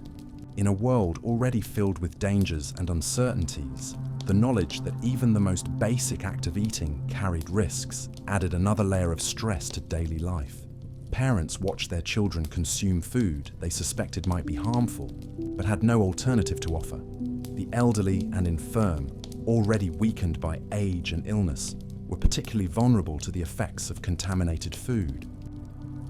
As we reflect on these grim realities of medieval Scottish food culture, we begin to understand why survival itself was such an achievement in this harsh world. The simple act of obtaining adequate nutrition was fraught with challenges that went far beyond mere scarcity. Even when food was available, its quality and safety were never guaranteed. The web of economic pressures, inadequate preservation methods, and a lack of regulatory oversight created a system where contamination and adulteration were not aberrations, but everyday realities. Yet even in this bleak landscape, there were those who strived to maintain standards and provide honest goods to their communities. Some bakers, despite economic pressures, refused to adulterate their bread. Some alewives maintained the quality of their brews, even when it meant accepting smaller profits. These individuals, whose names are largely lost to history, represented the enduring human capacity for integrity and compassion, even in the face of desperate circumstances. Their example reminds us that, while the medieval world was indeed harsh and unforgiving, it was not entirely devoid of hope or human decency. Even in the darkest times, there were those who chose to do right by their neighbours, who saw their role not just as providers of goods, but as guardians of community trust and well-being. As night falls over our imagined medieval Scottish village, and the last of the merchants pack away their wares, we're left with a sobering picture of how difficult it was simply to eat safely in this distant time. Tomorrow will bring new challenges, new choices between survival and integrity, new tests of the human spirit in the face of overwhelming adversity. But it will also bring new opportunities for acts of kindness, for small gestures of humanity that made life bearable, even in the harshest of circumstances. In the opulent chambers of the royal palace, you open your eyes to silk sheets and golden sunlight streaming through stained glass windows. The reality hits you like a thunderbolt. You are now royalty in medieval times. But before you can even adjust to your luxurious surroundings, a harsh truth becomes apparent. With great power comes crushing responsibility, and the medieval world is far more brutal than any fairy tale ever suggested. As you rise from your canopied bed, servants immediately rush to attend you, but their faces carry a weight of expectation that chills you to the bone. You are no longer just a person. You are a symbol, a decision maker whose every choice could mean life or death for thousands. The crown upon your head feels impossibly heavy, not from its gold and jewels, but from the burden of absolute authority in an age where mercy was rare and justice was swift. Your first morning as medieval royalty begins with a sobering revelation about the food system that sustains your kingdom. While your table groans under the weight of exotic delicacies, roasted peacock stuffed with aromatic herbs, honeyed wines from distant vineyards, and fruits that cost more than a peasant's yearly wages, you learn that your subjects survive on a diet that would horrify modern sensibilities. Their bread, when available, is often mixed with sawdust, ground acorns, or chalk to stretch the meagre flour supplies. Unscrupulous bakers, desperate to turn a profit in times of scarcity, have turned the most basic staple of life into a gritty, nutritionally barren substance that barely deserves the name bread. The ale and wine that flow freely at your court tell an equally disturbing story. While you sip from goblets of pure, rich wine, your subjects must content themselves with watered-down swill that barely qualifies as alcoholic. Dishonest brewers stretch their products with whatever liquid they can find, sometimes including water from contaminated wells that should never touch human lips. Yet, in a world where clean drinking water is a luxury, even this adulterated alcohol serves a vital purpose. The fermentation process kills some of the deadly bacteria that lurk in untreated water sources.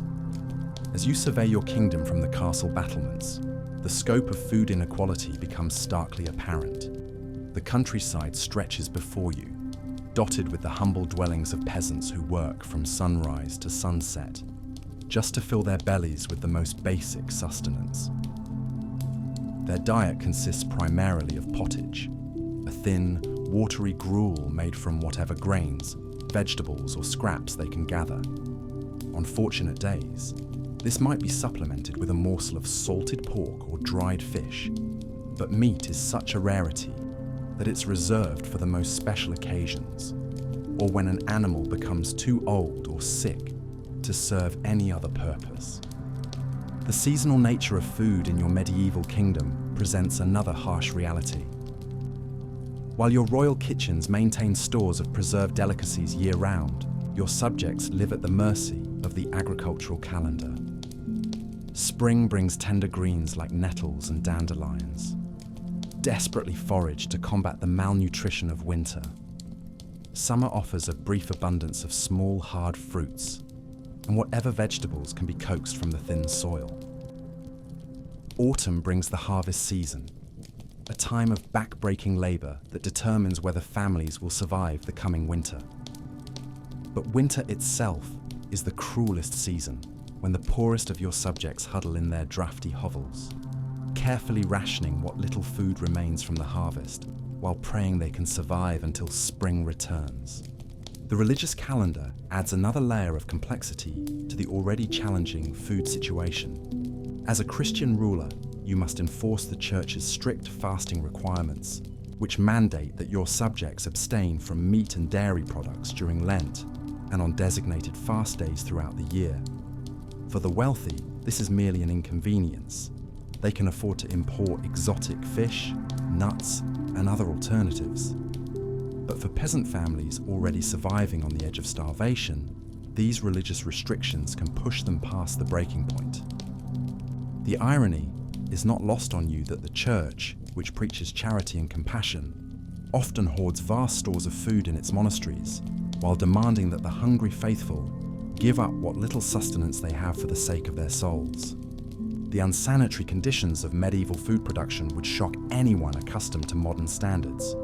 In peasant homes, livestock share living spaces with families, their waste mingling with food preparation areas and creating breeding grounds for disease.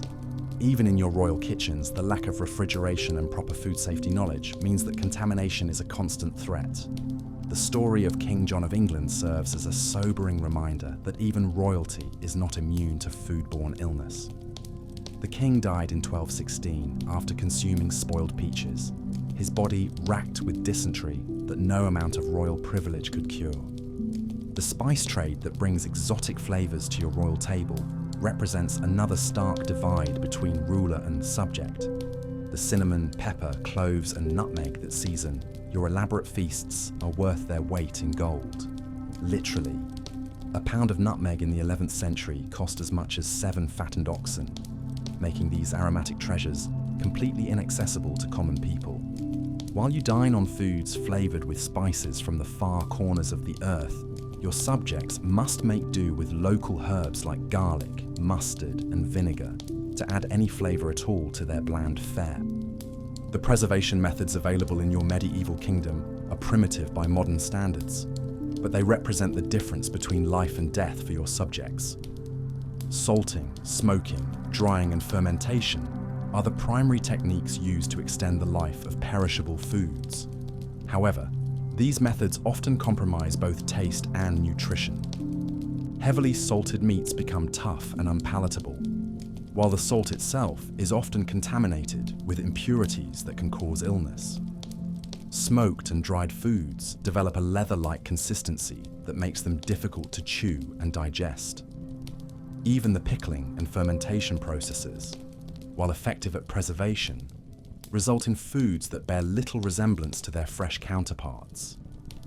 The constant threat of famine looms over your kingdom like a dark cloud. Crop failures due to drought, flooding, or disease can plunge entire regions into starvation. During these dreadful periods, even the most basic foods become unaffordable luxuries.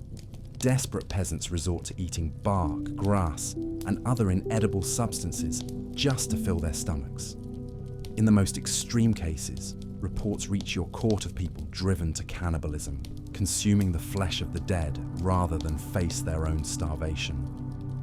The Great Famine of 1315 to 1322 serves as a reminder of how quickly abundance can turn to devastation. 7 years of crop failures and economic chaos that killed millions across Europe.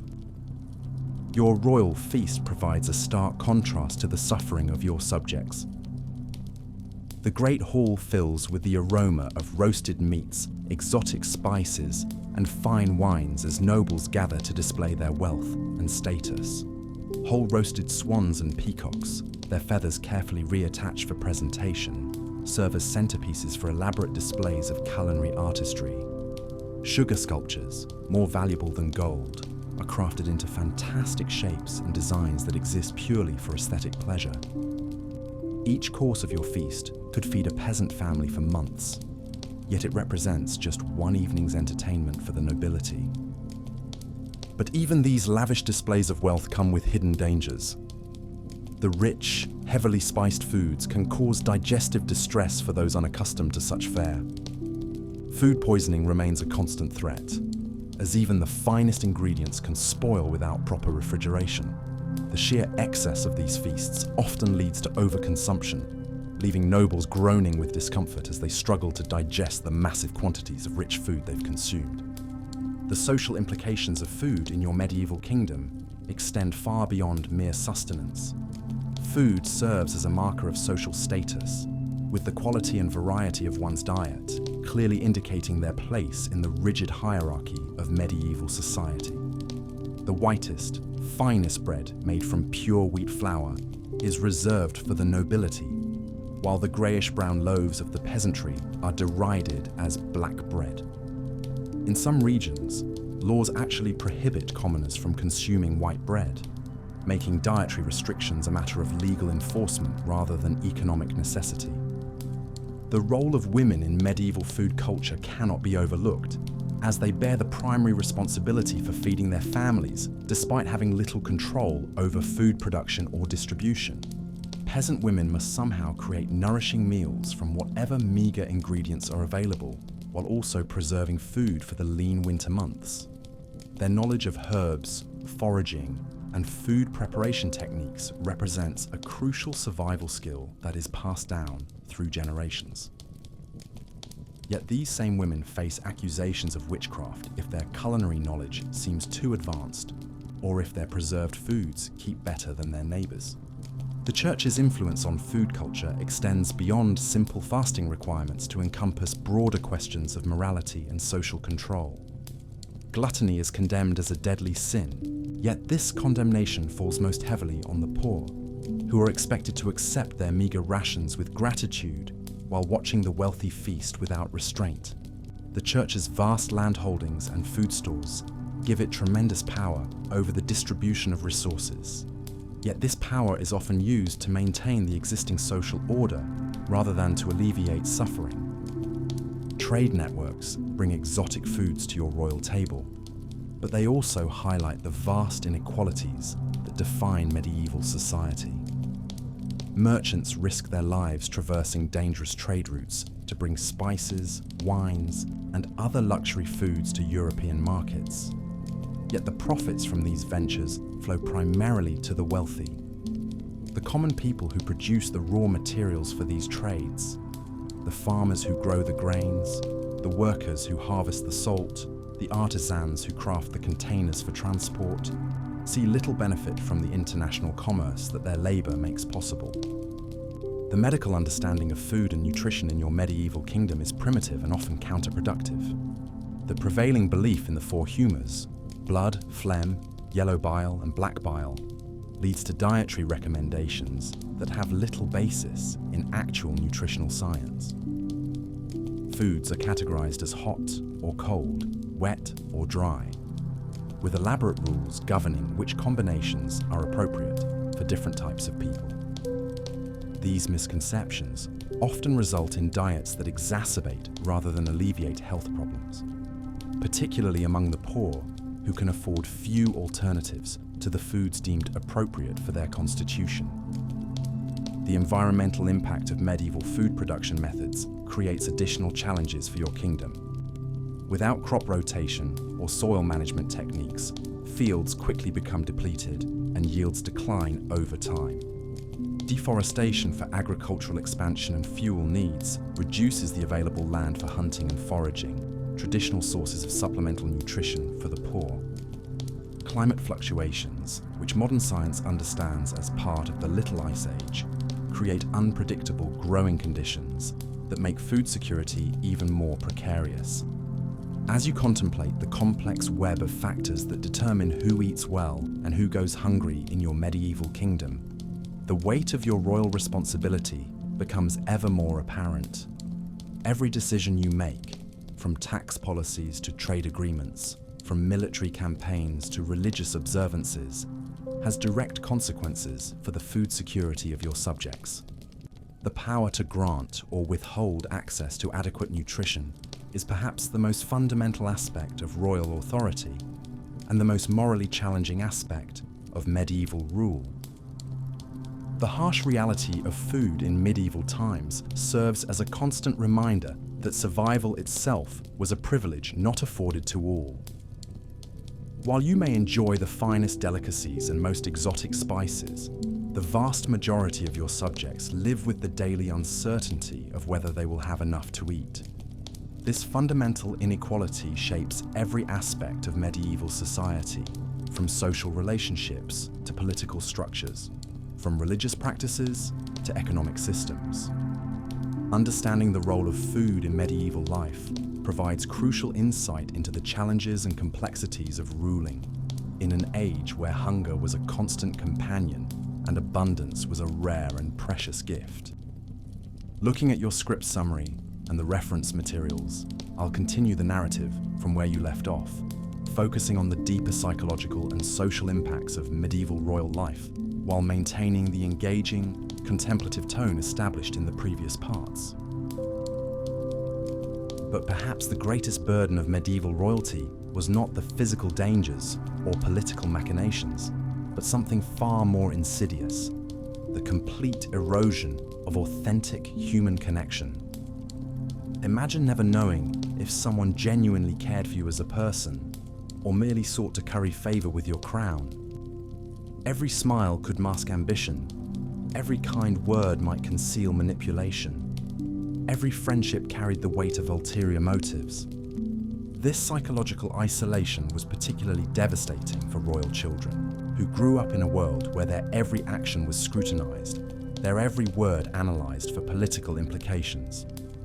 They learned early that spontaneous affection was a luxury they could not afford, that trust was a weapon that could be turned against them. Many medieval chronicles describe young princes and princesses as old before their time, their eyes holding a wariness that should never belong to childhood. The constant performance of royalty was exhausting. From the moment they woke until they retired to bed, medieval rulers lived under the unblinking gaze of courtiers, servants, and subjects. They could never let their guard down, never show weakness, never display the full range of human emotion that common people took for granted. A king's momentary sadness might be interpreted as weakness by his enemies, a queen's anger could spark rumors of instability. They were living symbols rather than living people, trapped within the golden cage of their own elevated status. This performative existence extended to their most intimate relationships. Royal marriages were political alliances first and foremost, with love being an unexpected bonus rather than an expectation. Imagine wedding someone you'd met perhaps once or twice, knowing that your personal happiness was secondary to the political stability of kingdoms. Many royal couples lived essentially separate lives, coming together only for state functions and the production of heirs. The loneliness within these arrangements was profound, creating emotional voids that no amount of luxury could fill. The education of medieval royalty, while extensive, was also deeply restrictive. They learned languages, military strategy, statecraft, and theology, but they were often shielded from the real experiences that shaped ordinary people's understanding of the world. Their knowledge was theoretical, filtered through the lens of advisors and tutors who had their own agendas. They might understand the economics of grain production, but never feel the gnawing hunger that drove peasant uprisings. They could recite the proper protocols for receiving foreign dignitaries, but struggled to connect authentically with their own family members. The weight of legacy was another crushing burden. Medieval rulers lived with the knowledge that their every decision would be judged not just by their contemporaries, but by history itself.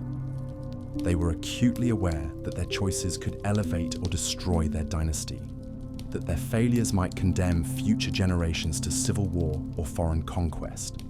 This responsibility created a paralyzing pressure that influenced every major decision, making it nearly impossible to act on personal conviction or moral impulse when these conflicted with political necessity.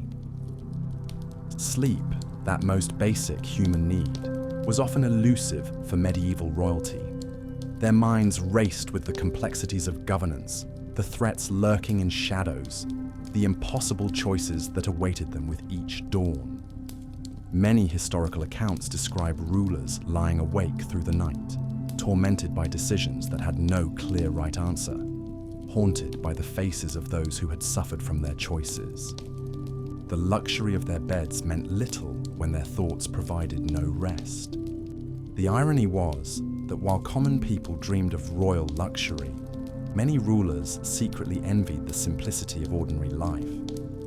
They watched their subjects with a mixture of superiority and longing, observing freedoms they would never possess. A peasant could speak honestly to his neighbor, could choose his own spouse within his social circle, could find genuine friendship without wondering about hidden motives. These simple human experiences were largely denied to those who supposedly had everything. Even their relationship with God was complicated by their position. While they claimed divine right to rule, they also lived with the knowledge that their actions often conflicted with Christian teachings. They waged wars that killed thousands, imposed taxes that starved the poor, and made alliances with those they knew to be corrupt or cruel. This created a spiritual crisis for many devout rulers, who found themselves trapped between their religious beliefs and the pragmatic demands of maintaining power. The medieval royal court was a theatre of constant performance, where every gesture carried meaning and every word could have consequences. Courtiers analysed the king's mood from his choice of clothing, interpreted political favour from seating arrangements at dinner, and read diplomatic signals into casual conversations. This environment bred paranoia and exhaustion, as rulers learned to weigh every spontaneous impulse against its potential political ramifications. Perhaps most tragically, medieval royalty often died as they lived, surrounded by people but fundamentally alone. Their deathbeds were crowded with courtiers positioning themselves for the transition of power, physicians whose treatments were more political theatre than medical care, and family members who might genuinely grieve, but whose tears were mingled with calculations about inheritance and succession. The human need for authentic connection for someone to simply sit with them as fellow mortals facing the great mystery of death was often left unfulfilled. The romantic notion of medieval royalty as living fairy tales crumbles under the weight of these psychological realities.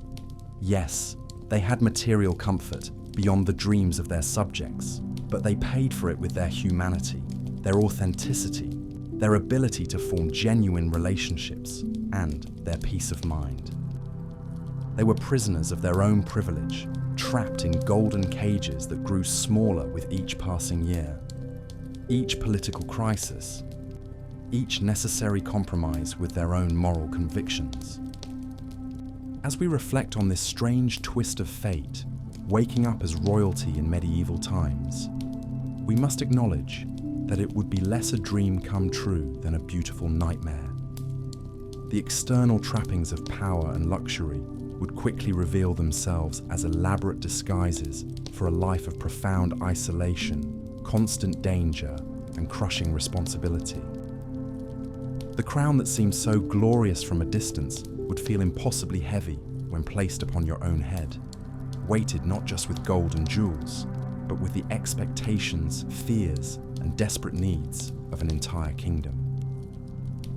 In understanding this, we perhaps gain a deeper appreciation, not just for the complexities of historical power, but for the simple freedoms we often take for granted in our own lives. The freedom to speak honestly, to form genuine relationships, to make choices based on personal conviction rather than political calculation, and to sleep peacefully without the weight of kingdoms resting on our shoulders. Part 11. The Weight of the Crown.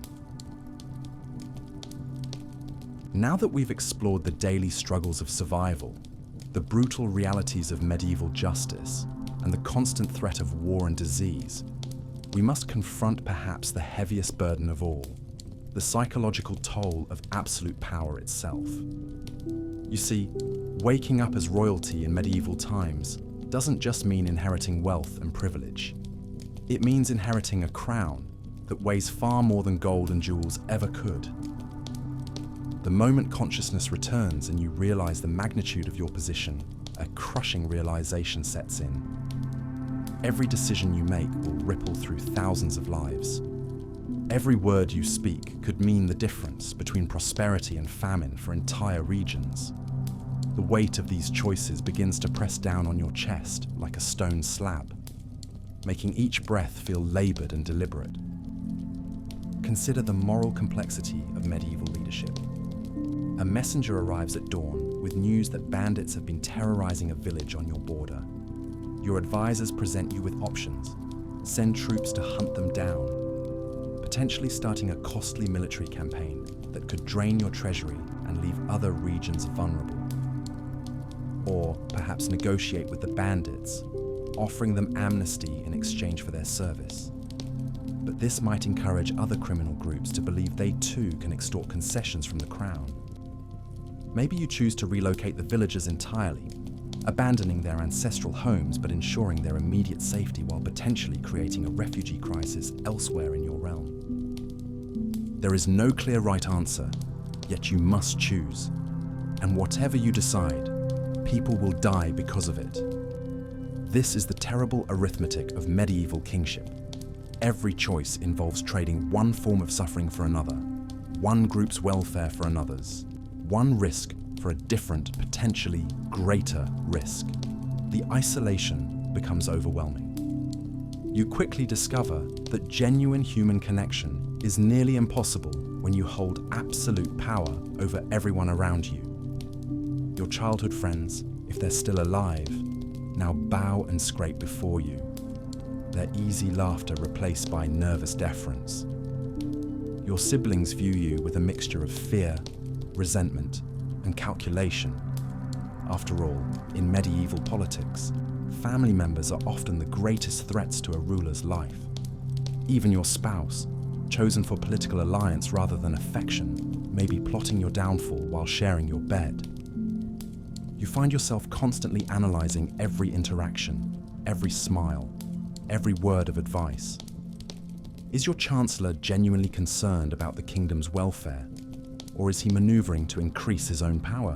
When your courtiers laugh at your jokes, is it because you're genuinely witty, or because laughing at a king's humor is necessary for survival? The paranoia that kept your predecessors alive now becomes your constant companion, a voice whispering suspicions about everyone who approaches your throne. Sleep becomes elusive. Night after night, you lie awake in your opulent chambers, staring at tapestries that depict glorious battles and noble deeds, while your mind churns through the impossible decisions awaiting you at dawn. The silk sheets feel suffocating rather than luxurious. The carved bedposts seem like prison bars. Even in your private moments, guards stand outside your door, and you wonder if they're there to protect you or to ensure you don't escape the golden cage of your responsibilities. The performative nature of royal life becomes exhausting. Every public appearance is a carefully choreographed performance where showing weakness could trigger rebellions, displaying too much emotion could be seen as instability, and appearing too distant could make you seem tyrannical. You must project strength when you feel vulnerable, wisdom when you're uncertain, and benevolence when you're forced to make harsh decisions for the greater good. Your daily schedule is a relentless parade of audiences, each petitioner bringing problems that seem insurmountable. A drought has destroyed crops in the eastern provinces. Do you raid the royal granaries, potentially leaving the capital vulnerable to siege? A plague outbreak threatens a major trading city. Do you quarantine it and destroy the economy, or risk the disease spreading throughout your kingdom?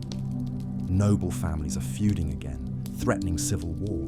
Do you take sides and potentially create powerful enemies, or attempt neutrality and risk appearing weak? The spiritual burden weighs heavily too. In an age where divine right is believed to be the source of royal authority, every failure feels like a personal rejection by God. When harvests fail, when plagues strike, when enemies triumph, the king isn't just a political failure. He's a spiritual failure, abandoned by the heavens themselves. The priests remind you constantly that your soul is responsible not just for your own salvation, but for the spiritual welfare of your entire kingdom. Every sin you commit, every unjust decision you make, could damn not just yourself, but countless subjects who depend on your righteousness for God's favor. Yet perhaps the cruelest irony is how your immense power makes you powerless in so many ways. You cannot trust anyone completely. You cannot speak freely. You cannot show vulnerability. You cannot pursue personal happiness if it conflicts with political necessity. You cannot even die peacefully, knowing that your death might plunge the realm into chaos if succession isn't perfectly managed. The weight of legacy presses down as well. You're acutely aware that everything you do will be judged not just by your contemporaries, but by history itself. Future generations will read about your reign, analyzing your decisions, debating your character, reducing the complexity of impossible choices to simple verdicts of success or failure. The knowledge that your every action is being recorded by chroniclers adds another layer of pressure to an already unbearable burden. As months pass in your royal life, you begin to understand why so many medieval kings became either ruthlessly paranoid tyrants or withdrew into religious mysticism. The human psyche simply isn't designed to bear this level of responsibility and isolation. Some rulers cope by becoming increasingly detached from the suffering their decisions cause, viewing their subjects as pieces on a chessboard rather than living, breathing human beings with hopes and fears. Others seek escape in religious devotion, hoping that strict adherence to spiritual practices might somehow lighten the crushing weight of earthly responsibility. The irony becomes inescapable. You have everything anyone could want: wealth, power, luxury, influence, yet you're profoundly unhappy. You're surrounded by thousands of people, yet utterly alone. You can command armies, yet cannot command genuine affection. You can decree laws, yet cannot decree peace of mind. The peasants in their hovels, for all their suffering, can at least trust their family members and speak freely with their friends. They can show weakness without triggering political crises. They can make mistakes without causing wars. The crown becomes a burden that grows heavier with each passing day, a golden weight that presses down on your soul until you understand viscerally why so many medieval rulers died young, their health broken not just by the physical demands of leadership, but by the psychological toll of absolute power. You realize that the greatest luxury of common life isn't wealth or comfort. It's the simple ability to be human, to be vulnerable, to trust, to love without calculation, to make mistakes without catastrophic consequences. In your darkest moments, staring out at the kingdoms spread below your castle walls, you might find yourself envying the very peasants you rule. Their lives may be hard, their suffering real, but they possess something infinitely precious that your crown has taken from you forever. The freedom to simply be themselves, without the weight of 1,000 lives resting on every choice they make. This is the final, crushing realization of royal life in medieval times. That power and privilege come at the cost of everything that makes existence truly human, leaving you isolated in a golden prison of your own making, surrounded by luxury, but starved of the simple human connections that make life worth living. What if you woke up as royalty in medieval times? Part 12. And so we reach the final consideration of what it would truly mean to wake up as royalty in medieval times. After examining the glittering palaces and crushing responsibilities, the feast halls and execution grounds, one truth emerges above all others. Medieval kingship was perhaps the most gilded prison ever devised by human society. Think about what we've discovered together. You would wake each morning knowing that a single decision could plunge thousands into war or starvation. Every meal you consumed would be a potential assassination attempt. Every smile from a courtier, a possible mask for treachery. The very crown that marked your divine authority would weigh like lead upon your head. A constant reminder that you were no longer truly human, but a symbol expected to be perfect, decisive, and somehow omniscient about the needs of an entire realm. The psychological toll would be staggering. Medieval kings lived in a state of perpetual performance, where showing weakness could invite rebellion, yet the isolation of absolute power offered no genuine confidence. You might rule over hundreds of thousands, yet find yourself profoundly alone, unable to trust even your closest advisors, knowing that many viewed you not as a person, but as an obstacle to their own ambitions, or a divine puppet whose strings they hope to pull. Consider the moral weight that would crush your conscience daily. You would hold the power of life and death over subjects who had never chosen you as their ruler. People whose suffering or prosperity rested entirely on your whims and capabilities. Every execution you ordered, every tax you levied, every war you declared would create ripples of human misery that would haunt your dreams. The knowledge that your comfort was built upon the back-breaking labor of serfs and peasants would make every luxury taste of ash in your mouth. The constant threat of violence would reshape your very soul. Medieval rulers lived knowing that their reign could end at any moment through poison, blade, or battlefield defeat. Paranoia would become your closest companion as you learn to see potential threats in every shadow, every unexpected sound, every unusual delay in your food arriving. The weight of always being a target would transform the simple act of sleeping into an exercise in calculated risk. And yet, perhaps most devastating of all would be the realization that despite all your power, you were ultimately powerless to escape the fundamental brutality of medieval existence. You might command armies, but you could not command the rain to fall on failed crops. You might decree justice, but you could not decree away the plague that periodically swept through your lands. You might claim divine right, but you would still watch helplessly as disease claimed your children, as your body aged and weakened, as the inexorable march of time reminded you daily that even kings are mortal. The authentic human connections that make life bearable would become nearly impossible. How could you ever know if someone loved you for yourself or for your crown? How could you trust the motives of anyone who approached you?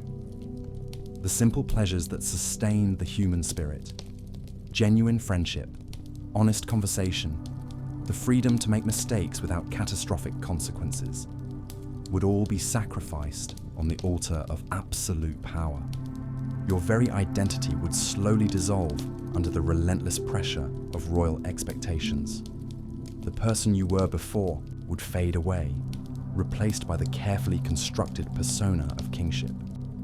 You would lose touch with your own desires, your own fears, your own humanity, as every aspect of your being became subordinated to the needs of the crown and the endless demands of statecraft. In the end, to wake up as royalty in medieval times would be to discover that ultimate power comes with the ultimate price, the gradual loss of everything that makes life worth living. You would possess the ability to shape the world around you, yet find yourself shaped and ultimately diminished by forces far greater than any individual will. The crown would elevate you above all others, while simultaneously cutting you off from the very humanity you were meant to serve.